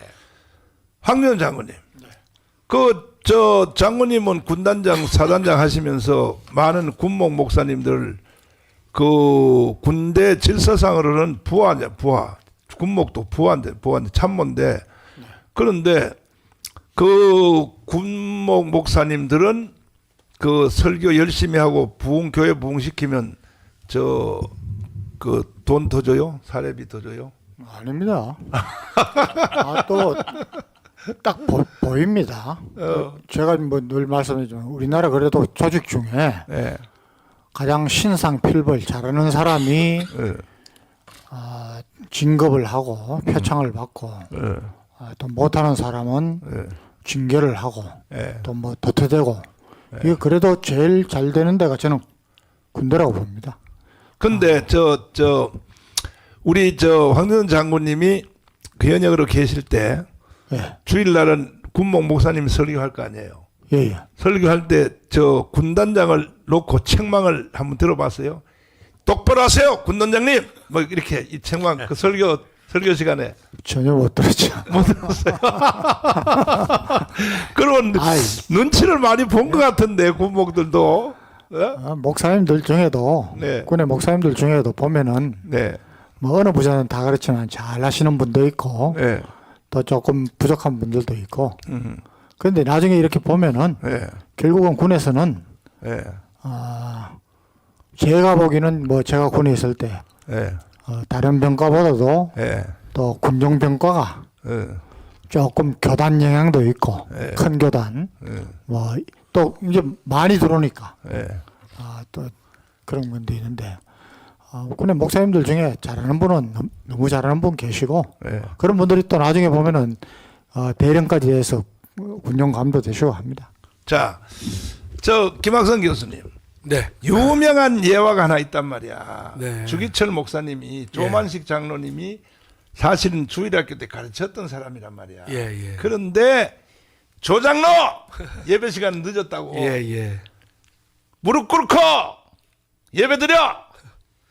이야 참. 근데 그게 또 저 일설에 의하면 네. 세워놓고 네. 저 예배드리라고 맞아. 했다 그러지. 맞아. 목사님 또 무릎 꿇다 그래서 또 이게 몰라 그걸 모르고 나는 하여튼 대단하죠 목사님께요. 예. 그렇게 설교할 목사들이 오늘 시대에 있냐 말이야. 어? 어? 참 조만식 장로 예배 시간 지각했다 이거든. 예, 예. 그분은 정치 활동을 했기 때문에 바쁘잖아요. 바쁘니까 예배 시간 좀 늦었단 말이야. 근데 주기철이가 그냥 막 폭탄선을 그냥 퍼부었단 말이야. 저는 그저 목사님 그 뵙고서 네. 모시고서 제가 기억 남는 네. 예화 중에 하나가 그 이제 개척교회 시절 때 네. 그 교인들 집에 다 찾아다니시면서 네. 11조 내라고 그 강권하신 게 상당히 그 감동적이고요. 11조를 수마로 다녔어. 수마로. 근데 저녁 예배 보지 않았다고 그래가지고 네. 예배 중단시키고 이 집사를 만나서 네. 집에 찾아가가지고 네. 물낀점에서 나오라고 한 바가지로 예배가 이불에다가 물을 예, 갖다 예. 부어놓고 11조 안이 생각나는데 우리 어릴 때 고향은 거의 동민들이 다 기독교인이니까 네. 추수감사를 지내면은 아주 집사님들 집집마다 방문합니다. 벼추서에는 그거더러. 그때는 그게 바로 그 1년간 놓은 그 학교거든 재정이거든. 그래 집집마다 그 저울 그 들고 다니면서 가마를 달고 가져와가 교회 창고에다 가득 채워놓는 거예요 그게. 그러니까 그 동네는 100% 교회 다녀. 그렇죠. 뭐그 100% 가까이 있고 한 90% 이상 다니기 때문에 그 다 그런 식으로 11조를 거둔 걸 봤어요. 이야 세상에 참 그렇게 다 이게 보고마가 돼야 되는데 말이야 대한민국이 말이야 11조를 아예 저 국가에서 그 세금 때리듯이 11조를 다 그러면 또 잘못하면 또 독일 교회처럼 갈 수도 있고. 종교세로 해가지고 거다 가지고 목사도 봉급을 공무원처럼 봉급하고 그러지 독일은. 예. 자, 이제 시간이 많이 지나서 결국은 이제 정말 위기가 왔는데 이재명이가 지금 내전으로 가자 뭐 이런 상태로까지 말이 이제 공개적으로 저렇게 나오는데 그리고 그 앞에 그 내용을 보면은 이석연하고 내용을 보면 임기를 단축해서 네.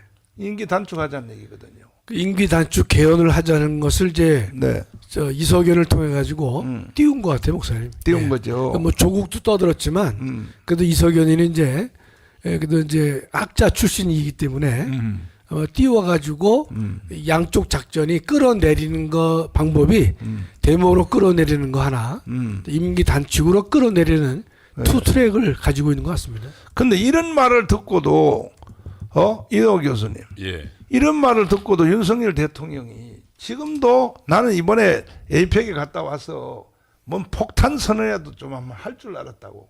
내가 전반은 내가 좀 몰라서 버벅거렸는데 얄짤없다 두고 봐라 이렇게 연설한 것처럼 이렇게 할 줄 알았는데 전혀 말이 없어요 지금. 그러니까 이제 지금 보면 그 대통령의 인식은 뭐 나무랄 없다고 보는데요. 문제는 그 인식을 실현할 전략 전술이 필요한데 지금 대통령 주변에 예를 들면 정진석 비서실장이나 그다음에 정무수석이나 이런 핵심 라인들을 보면 그런 예를 들면 싸웠다는 그동안 싸워온 사람도 아니고 맞아. 그다음에 싸운 경험도 없고요. 그다음에 싸울 투지도 없어 보이고 그다음에 전략 전술도 없어 보이거든요. 결국 윤석열 주변의 대통령 주변의 가장 큰 문제는 결국은 지금 윤석열 대통령이 반국가 세력과 지금 전쟁을 벌이고 있고 말 그대로 지금 만약에 그 저들의 내란을 그 정말 백병전을 준비한다면 거기에 맞는 사람을 쓰고 거기에 맞는 사람과 연대해야 되거든요. 그렇지. 그러면 가장 중요한 건 사실 윤석열 대통령은 공개적이든 비공개적이든 광화문 투쟁 세력과 우선 내부적으로 만나야 됩니다. 만나서 어떻게 협력하고 광화문 투쟁 세력을 위해서는 우리가 무엇을 정부에서 도와줄 수 있는가. 그래서 저들의 내란을 어떻게 막을 수 있는가. 사실은 정부가 할 수 있는 일들이 많거든요. 그래서 정부는 어떻게 하고 광화문 투쟁 세력에서 그 역할 분담을 해야 되고 그것을 또 내부에서 대통령실 내에서 그걸 조율하는 사람들이 필요하거든요. 그러니까 지금 사실은 그 입만 있지 그것을 할 수 있는 사람이 윤석열 대통령 주변에 없는 겁니다. 없기 때문에 지금 그 저들은 지금 공공연행이 대한민국을 뒤집겠다 하는데도 속수무책으로 보고 있는 거죠. 그러면서 오히려 뭐 그냥 이 뭡니까 국민의힘 저 친구들은 이거 감나무 밑에서 입이나 벌리고 있다가 또 만약에 진압되면 저거가 했다고 지금 아마 모든 자리 독차지하고 또 아마 그 권력 나눠 먹자고 그렇게 날뛸 건데 전 제가 볼 땐 그래서 우리 광화문 세력도 좀 별도의 계획이 필요한 거 아닌가. 그동안은 사실은 싸움은 우리가 싸워놓고 모든 그러니까 꼭 열매를 탐하는 건 아니지만 모든 열매는 저들이 가져가고 그리고 저들이 가져갔으면 그와 같은 일을 잘하면 아무 문제가 없는데 지금 대부분 망쳐놓고 있지 않습니까? 그런 측면에서 좀 이 지금 뭐 저들의 내전을 막는 주력인 우리 광화문 세력이 뭔가 좀 정교한 목사님께서도 좀 뭔가 좀 그 무작정 지원하는 것이 아니라 서로 좀 전략 전술을 가지고 줄 건 주고 받을 거 받는 그런 것들이 필요한 것 때가 아닌가라는 생각도 들기도 합니다, 목사님. 그러니까 지금 지난주에 우리가 한 주일 안 했거든. 예. 집회를. 예. 지난주에 한 주일 집회 안 했더니 이야 숫자는 더 적게 모였는데 그 누구야 그 사무총장 그 김민석인가? 김인석 그 수석 최고위원이요. 수석 최고위원. 이야 그 연설 한번 들어봐 주세요. 방송실. 이게 완전히 기구만장해가지고 우리가 안 나가니까 이야 세상에 노골적으로 지금 막 이제 그 무너뜨리자고 선동하고 있습니다. 선동하는데 그리고 또 그 뭐야 그 이재명이는 그 컵에다가 촛불 구멍 뚫어가지고 딱 촛불 붙이면서 참 우리가 한 주일 안 나가도 이렇게 기구만장하더라 이 말이야. 준비됐으면 영상 한번 들어봐 주세요. 그 연습 영상 들어보세요. 자 들어보세요. 약발이 끝났습니다. 천공의 해리스 전궤도 꽝, 명태균 여론 도술도 꽝, 다 끝났습니다. 나 감옥 가나요? 그 쉬운 걸 왜 묻습니까? 김건희 감옥 가지요! 주술로 청와대 옮기고 숫자 2천에 과학적으로 집착하고 우크라이나 불길을 못 끌고 와 안달하는 세력. 김치찌개 말고는 하는 게 없고 부자감세 말고는 정책이 없고 검찰은 김건희 따까리로 만든 자들, 주술과 황금과 권력이 합친 주술 카르텔, 저들이 끝까지 버틸 수 있습니까? 국회 임기는 윤석열보다 1년 길고 국민 임기는 영원 무궁. 이승만, 박정희, 전두환, 박근혜 다 못 버텼는데 무슨 수로 버팁니까? 오늘이 5번째 집회입니다. 50일 후 트럼프 취임 전에 판을 바꿉시다. 성탄절엔 주술정권 퇴치를 노래하고 송년 후엔 10명만 모여도 시국선언을 하고 트럼프에겐 평화로 노벨상을 구원합시다. 25주 6개월 안에 승부를 냅시다. 됐어요. 자 이제 공개적으로 나왔거든. 네. 6개월 안에 정권 트럼프 전에 50일 취임 전에 판을 바꾸자. 취임 전에 판을 바꾸자. 예. 이건 뭐 노골적인 이건 이제 선전포고인데 우리가 한 주일 안 나갔더니 이렇게 기가 살아가지고 이렇게 난리 났거든. 저 만약에 우리가 나갔으면요 저 소리 들리지도 못해. 스피커 우리가 더 크니까 빵빵 때려버리니까. 그런데 이번에 우리 주일 예배 마친 뒤에 그 신혜식 대표님이 하신 말씀이, 목사님 이번에도 토요일 날 하지 맙시다, 집회. 왜냐하면 윤석열 대통령이 정신을 못 차리는데 뭐 따로 우리 광화문이 말이야 그렇게 해줘봤자 말이야 결국은 또 탄핵이 될 텐데 말이야. 뭐 따로 하냐. 우리 어떻게 생각하세요? 저는 이제 대한민국을 지키기 위해서는 우리가 어떠한 어려움이 있고 힘든 일이 있어도 만난을 극복하고 우리가 우리의 일을 해야 된다고 믿지만은 그러나 거기에 이제 전략이나 전술이 좀 필요할 것 같아요, 목사님. 그러니까 우리가 제주는 곰이 넘고 돈은 왕서방이 번다고 우리만 그냥 너무나 고생하는 건 아니겠나. 그렇다면 어느 정도 광화문의 존재를 보수파가 인식하고 고맙게 느낄 정도의 전략은 좀 필요하지 않겠는가 생각을 해요. 그래서 무조건 우리가 토요일 나가서 지켜주는 게 아니라 필요할 때 우리가 투입해서 해야 옳지 않겠는가. 그래야 정부 여당 또는 대통령 국민의힘까지도 고마움을 느낄 수 있을 정도의 우리가 희생과 헌신이 요구되지 않을까 이런 생각을 합니다. 예. 홍덕 목사님, 예. 처음부터 인수위원회 있잖아요. 예. 대통령 당선자가 됐을 때 인수위원 시절이 한 40일 있잖아요. 예. 예. 인수위원 구성 자체부터 이미 벌써 틀려버렸어 그때. 왜? 그게 전부 거의 90%가 이명박 사람이 다 들어갑니다. 그렇게 보니까 이미 실패한 예. 사람들이.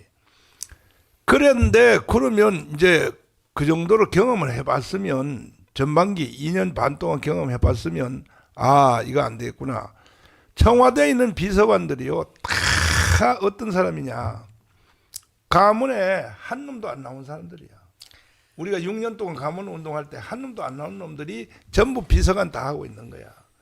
그러니까 싸울 줄도 모르고 오히려 이 간신배 너릇을 하면서 윤석열 대통령하고 나하고 거리를 띄우도록 이렇게 자문을 하는 거야. 절대로 가문 가까이 가면 안 됩니다. 이렇게 하는 거야. 이런 상태에서 우리가 윤석열 대통령을 더 이상 어떻게 더 이상 해야 되냐고요. 그러니까 지금까지 참 짝사랑 많이 했지 않습니까? 불러도 메아리도 없고 광화문에서 그 참 하루 이틀도 아니고 그렇게 외치고 목마르도록 그 윤석열 대통령 빨리 좀 이 우리의 말의 귀를 기울이고 좀 나라를 갖다가 이제 소위 말하는 절대적인 악인 주사파 종북 세력들을 척결하고 이 문재인, 이재명, 조국 같은 사람을 신속하게 처단하고 이런 식으로 매일 했는데도 아무 반응이 없다 이 말이지. 반응. 그런 전부 다 아까 말한 대로 그냥 광화문의 운동으로 본인이 대통령에 올라갔음에도 불구하고 철저하게 광화문을 갖다가 애써 무시하고 내부적으로는 우리 전 목사님하고 대통령하고 무슨 교감이 있는지 모르겠는데 우리가 볼 때는 참 딱해요. 맨날 그냥 홀로 짝사랑하는 것이 보여가지고 언제까지 우리가 아무 반응도 없는 저 사람들 위해서 국민의힘도 나가지고 막지도 않는데 자유통일당 중심된 우리 참 광화문 대구본 세력이 매일 그거 가가지고 참 이슬을 맞아가면서 그렇게 할 그런 가치가 있겠느냐. 정말 답답하고 답답한 노릇입니다. 왜 그런 참 한마디로 말해가지고 흘러간 그런 물레방아를 못 돌린다 그런 말이 있는데 그런 사람들 둘 다 가지고 재고품 비싼 사람을 둘 다 가지고 무슨 놈의 새 시대에 갔다가 비전이 있고 뭐 정권이 바뀌면 기대를 줘야 될 거 아닙니까? 정권이 바뀌면 뭔가 모르게 이전보다 좀 다르다 하는 산박한 인재를 내고 트럼프는 과감하게 자기는 나이가 80 가까이 된 노인이지만은 그 핵심적 브레인들 보면 맞아. 전부 파격적으로 40대 50으로 전부 유명하잖아요. 소령짜리. 그런 식으로 소령. 가는데 네. 대한민국도 그런 좀 파격적인 모습을 해가지고 뭔가 설레고 기대가 있고 그런 식으로 가야 되는데 어디가 한때는 김한길 같은 좌파에 있던 사람들 또 이런 사람 저런 사람 싸우지도 못하고 그저 자기 입신 양명만 할 줄 아는 사람, 만약에 지금도 대통령실이나 저런 사람들 과거에 박근혜처럼 그렇게 하십시오. 그래 돼버리면 처음부터 도망갈 사람이 거기에 누가 목숨 걸고 대통령에서 날 사람이 있겠습니까 그게. 맞아요. 그러니까 나라에 꼴이 지금 말이 아닌 거지, 말이 아니야. 네. 아니 이재명이가 내전 상태로 간다는 말을 하고 김민석이는 저렇게 선동을 하는데도 불구하고 누가 하나 거기에 맞대응할 수 있는 그런 세력도 없고 사람도 없는 거이 현실적입니다. 그러니까 저는 지금 볼 때는 여당이고 뭐 지금 대통령이고 지금 무정부 상태 같아 지금 내가 볼 때는. 자, 황교안 장관님. 아니 이거 선전포고를 했고 이제는 뭐 내전으로 가겠다 아니면 또 뭐 체제를 바꾸겠다 이렇게 하면 대통령실에서 반격이 나와야 될 거 아니에요? 대통령뿐만 아니라 집권 여당에서도 나와야죠. 나와야죠.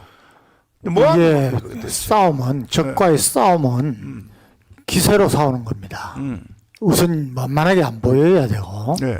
만만하게 안 보이면은 함부로 못 합니다. 지금 저놈 저 김민석이 이야기 들어보면은 네. 이제 이게 자신만만하다는 거죠. 맞아. 뭔가 타임 스케줄을 짜놓은 것 같습니다. 네. 예. 근데 정말 뭐 지난 일이지만 아쉬운 게 여소야대로 시작한 윤석열 정권인데 취임하자마자 뭐 아무리 뭐 정치 감각이 없는 저라도 총선 준비에 제일 여소야대를 뒤엎어야 될 거 아닙니까? 뭐 정권 반은 여소야대로 가더라도 그 다음에는 야소여대로 가야 정책을 뭐 입안하고 할 수 있는데 허송세월 다 보내고 저는 아무것도 안 했다고 봅니다. 근데 저 국힘당 저놈들도 우리 광화문하고 같이 맞아요. 협조해서 했으면은 우리가 목사님 말씀대로 200석 200석 달성했습니다. 맞아요. 200석 했어. 예, 또 우리가 지금 자유통일당에서 몇 석이라도 들어갔으면은 지금 국회 뭐 저렇게는 안 될 겁니다. 네. 근데 다 아무것도 안 한다는 거죠. 그렇지요. 참 지금 이게 뭐 정말 뭐 더 이상 기대를 할 수 없을 정도로 저도 뭐 요번에 외국 출장 갔다 오신 다음에는 맞아요. 뭔가 있을까 싶은데 또 안 하니까 그렇지. 저는 뭐 신혜식 대표의 말에 네. 동의를 합니다. 하하. 그래서 정말 직접 대통령실에서 대통령이 이거 우리 좀 살려달라는 소리가 나올 때까지 우리 이제 뭐 그냥 영적인 그걸 하고 그것도 한 방법이라고 봅니다. 그래, 광화문 자리만 지키고 자기만 지키는 수준을 하고 저것들 난장판 되도록 그냥 방관하는 거예요. 그게 국민들이 그 불안을 느끼고 자유우파 사람들이 야, 이 정광보스 이때 좀 안 나타나나 이런 분위기 됐을 때 우리가 대대적을 해가지고 일거에 압도하는 그런 식으로 전략을 좀 바꾸면 어떻겠나 싶은 생각이 제가 늘 이야기하는 거지만은 미국은 저 보수하고 진보가 확 나눠져 있습니다. 기업들도 공개적으로 나는 보수니까 보수 공화당을 지지한다 그러고 이번에 그 일론 머스크가 원래는 저 진보 쪽이었거든요. 네. 그런데 트럼프 하면서 이번에 붙은 겁니다. 그러니까 완전히 저 기업계가 완전히 지금 재정비가 됐습니다. 네. 이 우리나라는 기업들 저거를 죽이는 지금 야당에는 알지 모르게 돈 갖다 주고 귀찮으니까 네. 이 보수한테는 투자도 안 합니다. 자기들을 지켜주는 건데 이 기본적으로 뭔가 다르게 돼 있는 겁니다. 마치 지금 그 목사님 애틀란타 가셨을 때 네. 작년에 네. 그 애틀란타에 그 준비를 총체적으로 한 백성생 목사라고 있습니다. 네. 제 한해 후배인데 육사 후배인데 네. 지금 완전히 뭐 어제 저한테 푸념 아닌 하소연을 하는데 거기 뭐 호남 향후회를 비롯해 가지고 완전히 그 딸이 아주 실력 있는 마취과 의사입니다. 그 의사가 들어가서 애틀란타에서 제일 큰 병원에 들어갔는데 들어가서 2년도 안 돼가지고 인정을 받아가지고 뭐 이사급인가 그걸 했는데 네. 저 좌파들이 뭐 완전히 물고 뜯어가지고 병원에도 막 이 사람은 이상한 사람이다 해가지고 세상에.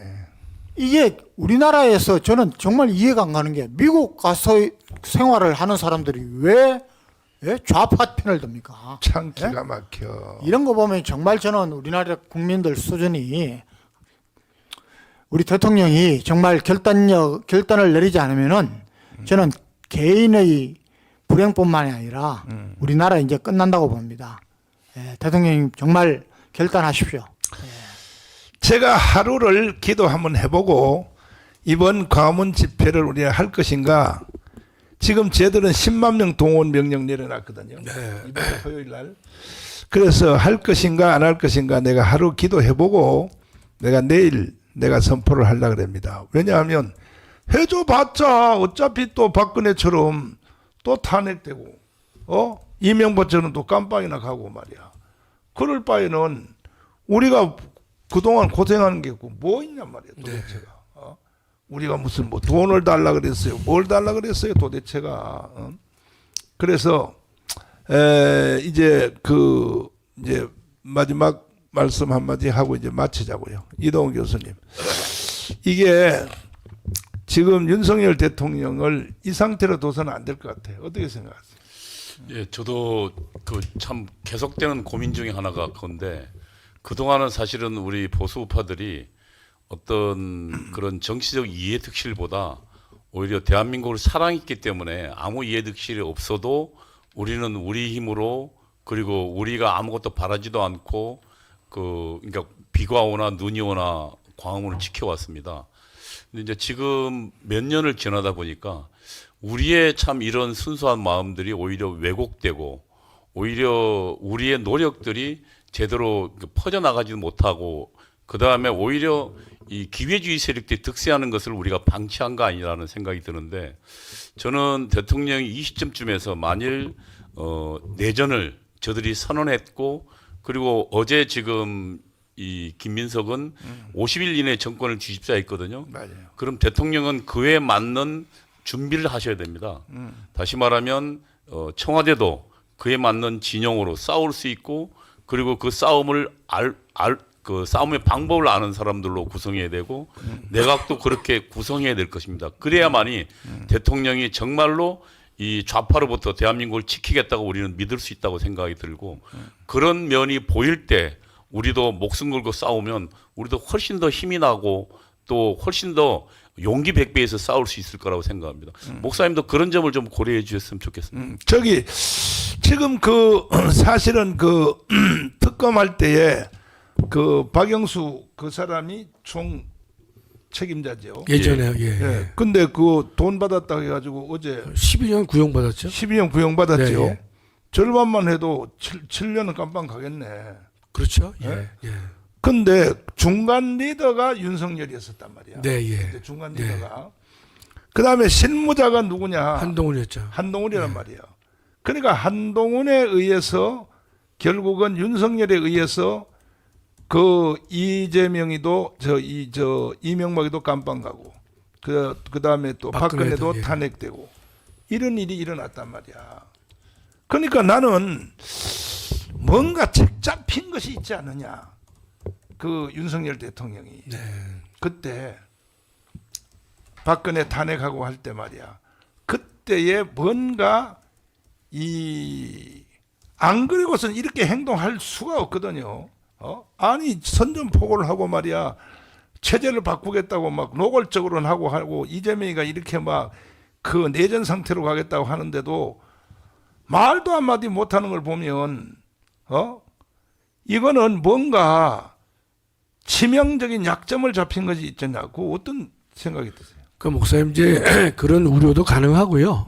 저는 뭐 그 약점은 잘 모르겠지만 가령 약점이 있다 하더라도 그거를 원인 부여시키면서 털어버리고. 새롭게 나가야 됩니다. 국민 여러분, 내가 그때는 이렇게 내가 실수했습니다. 예. 하고 그냥 털고 나가면 될 거 아니에요. 이재명 보세요, 이재명.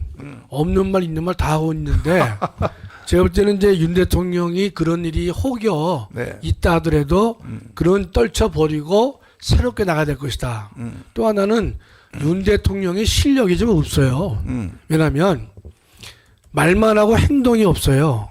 근데 그 말이 광화문 연설을 베껴가지고 그 광화문 연설의 내용이 좋으니까 거기에 대해서 말은 빌려서 베꼈어요. 근데 실제로 실천에 옮길 만한 실력이 없기 때문에 이게 주춤하는 거거든요.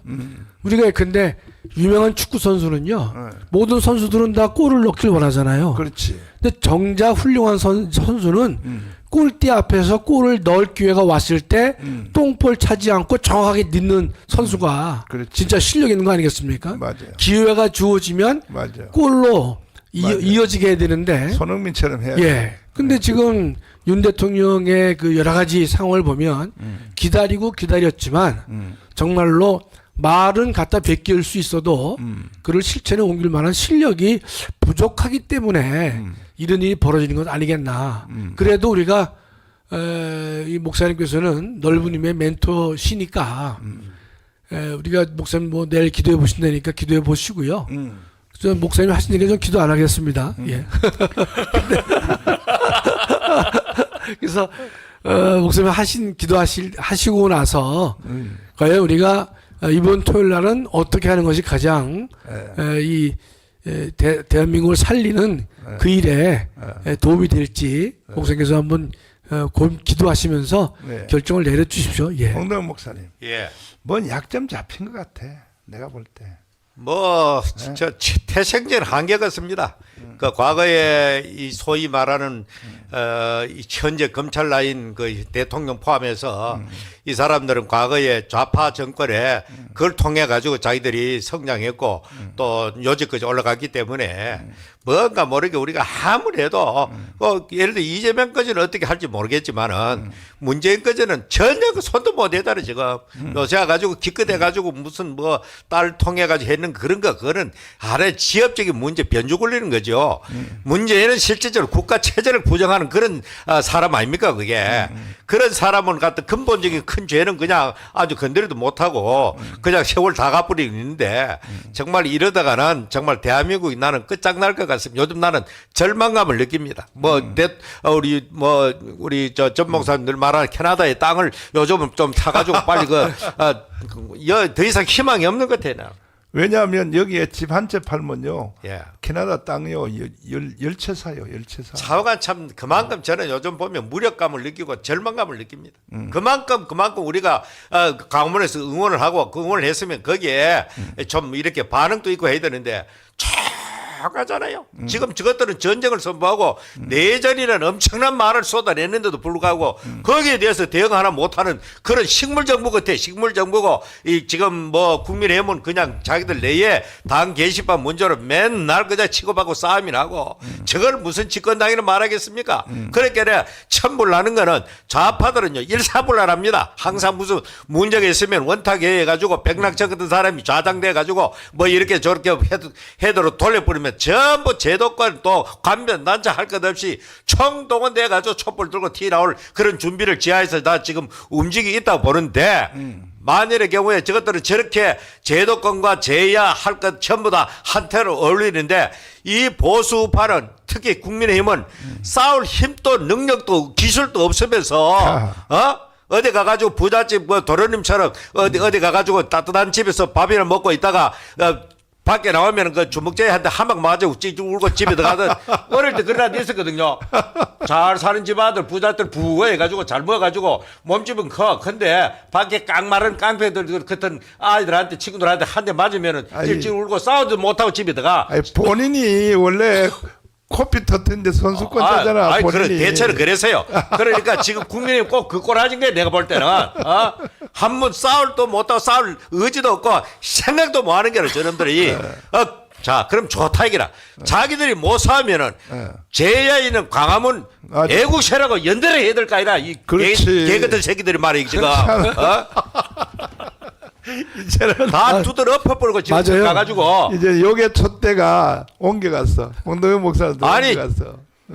그럼 그 집단이나 대통령실이나 내각이나 할 것 없이 제대로 된 이 시국에 대해서 이렇게 전투적 모드를 해야 될 거 아닙니까 전부 다. 그렇지. 저것들이 전쟁하자고 나오는데 아직까지 무슨 정치는 무슨 정치입니까? 그게 무슨 정치입니까 그게? 정무적 감각이 그렇게 없는 사람이 그 무슨 놈이 이 나라를 갖다 어떻게 하겠습니까? 검찰총장 출신으로 정무적 감각이 없다 손 치더라도 정무적 감각 있는 뛰어난 인재를 갖다 써가지고 이렇게 참 어떨 때는 어떻게 한다 그런 그 로드맵이 나오고 똑똑해야 되는데 어디 가가지고 주소 모았는지 그런 인간들만 주소 모아가지고 참. 주소 모은다는 말을 내가 차용하는 거 하도 주소 맞아, 모으는 주소 모아. 말을 잘하니까 주소 그래서 모아가지고. 참 저는 뭐 이 시국을 볼 때 참불 나는 거예요 요즘 볼 때. 네. 예? 그러니까 지금 현재 우리가 뭐 나서가지고 돕는 것도 한계가 있고 아무리 해도 저것들이 본인들이 안 나서면 탄핵당하는 겁니다. 탄핵당하는 그 물결을 막을 수 없어요. 그렇지. 그리고 대구 니 가가지고 이번에 내가 운동장 늘 우리 아파트 옆에 운동장 시민운동장 짓은 그런 좋은 공원인데 그거 가니까 한 60대 70대 어른들이 한 8명 걸어가면서 막 윤석열 대통령 김건희 막 흉을 보는 거야. 경북대구가 그러면 이번에는 탄핵을 못 피하겠다 하면서 또다시 탄핵을 못 피하겠다 하면서 자기들은 막 기대가 무너졌기 때문에 한탄하면서 그런 이야기가 가는 거예요 그게. 그 황교안 장군님, 윤석열 대통령이 이제 좀 속이 좀 깊은 생각을 있으니까 일부러 저 탄핵을 유도하고 그 다음에 또 뭐 그 지금 아까 말한 대로 뭐 체제 전환을 유도하고 일부러 쟤들을 유도해가지고 한 방에 그냥 계엄령으로 탁 초질라고 그런 내가 아무리 좋게 생각을 해봐도 그 생각도 해보고 나는 어젯밤에 도대체 윤석열 대통령이 왜 저러는가 이렇게 살살 키워가지고 그걸 그냥 한번 근거를 만들어서 한 방에 그냥 계엄령 조진다 그런 가능성은 없을까? 우리 저 군이 네. 군대는 뭐 100년에 한 번 있을까 말까 한 전쟁을 대비하는 겁니다. 엄청난 돈을 국가 재정을 쓰면서까지. 그런데 국군의 통수권자인 대통령이 뭐 적과 싸울 그 의지도 없고 그래서 국방부에서 주적 개념 없애고 이럴 때 군이 기강이 무너지는 겁니다. 지금 똑같습니다.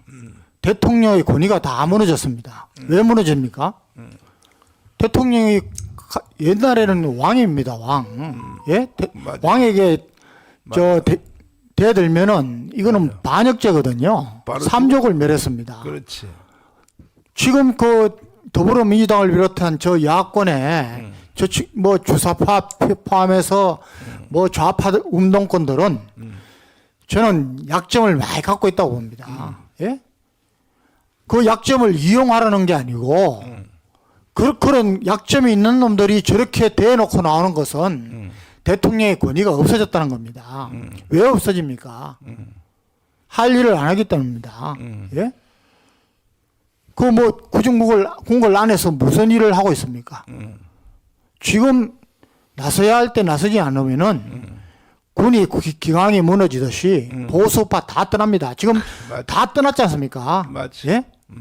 그런데도 뭐를 기다리는 겁니까? 예? 우리 광화문에서 계속 이야기했습니다. 자질구레한 거 하지 말고, 예? 정말 나라를 살리는 일 해보자. 그게 선거, 부정선거 조사위원회라도 만들어서 중앙선관위 완전히 뒤엎여 감사원에서 지적했지 않습니까? 네. 국정원에서 조사해서 지적했지 않습니까? 그래서 선거 개혁만 해도 정말 역사에 남는 명대통령이 됩니다. 그 다음에 5.18 유공자 문제, 예? 이런 건 전 세계에 없지 않습니까? 맞아. 명분도 뚜렷하고 저거의 급소인데 왜 안 합니까? 맞아. 예? 안 한다면 안 하는 이유를 자기를 지지하는 지지 세력들한테 알려줘서 안심하게 만들고 그래도 좀 더 우리가 노력하자 해야 되는데 이건 이것도 아니고 저것도 아니고 예?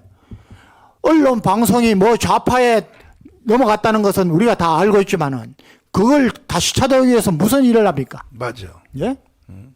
KBS 사장 그거는 청문회 저 국회 인준 안 받으니까 그거 하나 세워놓고 그거 하나만 그래도 세워놨더니 KBS가 지금 달라진다고 이야기하지 않습니까? 대통령이 할 수 있는 일이 얼마나 많은데 맞아요. 정말 이제는 정말 저도 이제 뭐 못 참겠습니다. 뭐 자, 예? 자, 예. 저 윤석열 대통령을 그때 어떤 사람 말하게 악어상이라고 했거든. 악어. 악어가 어떤 짐승입니까? 물 속에 딱 잠복해 있다가 맞아. 물가에 딱 숨어 있다가 동물이 탁 튀어나왔어요. 바로 앞에 나들까지 기다리다가 결정적인 시기에 솟구쳐가지고 그거 무슨 큰 소구통도 물어가지고 모가지를 물을 물어버려. 끌고 가보잖아요. 물소를 나는 물어버려. 그래라도 막판에 가 대역전 막판에 가가지고 역전 홈런포를 한번 쏘으면 좋겠어요. 그래. 자, 이제 그 마지막 시간이 됐는데 저한테 우리 여기 지금 우리 시청자 중에서 저에게 물어볼 수 있는, 옛날에도 한번 했죠. 저한테 물어볼 수 있는 질문을 한번 해보시면 내가 모든 것을 대답을 다 해드리겠습니다. 저한테 물어볼 수 있는 내용들을 한번 여기다 올려주시면 제가 거기에 대해서 해답을 다 드리겠습니다. 한번 써주시고 그 사이에 이제 그 쓰시는 사이에 뭐 윤석열은 틀렸어요. 뭐 이제 여기 뭐 많이 올라옵니다. 여기 지금 뭐 올라오고 하는데 자유일보 오늘 그 헤드라인이 지금 떴습니다. 여기 보니까 자, 요 계속 댓글을 저한테 물어볼 수 있는 내용을 한번 댓글로 물어봐 주세요. 물어봐 주시면 제가 다 대답을 해드리는데 이게 감사원장을 탄핵을 했단 말이야. 감사원장을 탄핵을. 탄핵 오늘 하려고 하죠, 목사님? 네? 오늘 하려고 하지 않을까? 그럼 또 통과되는 거지 뭐. 그 통과되는 거죠, 뭐. 예. 네. 그러면 저것도 또 거부권 행사할 수 있나요? 아닙니다. 저 탄핵은 거부권 행사를 못하죠, 목사님. 법률안이 아니기 내가 때문에. 그걸 헌재로 가보니까 뭐. 예, 바로 헌재갑니다. 이야.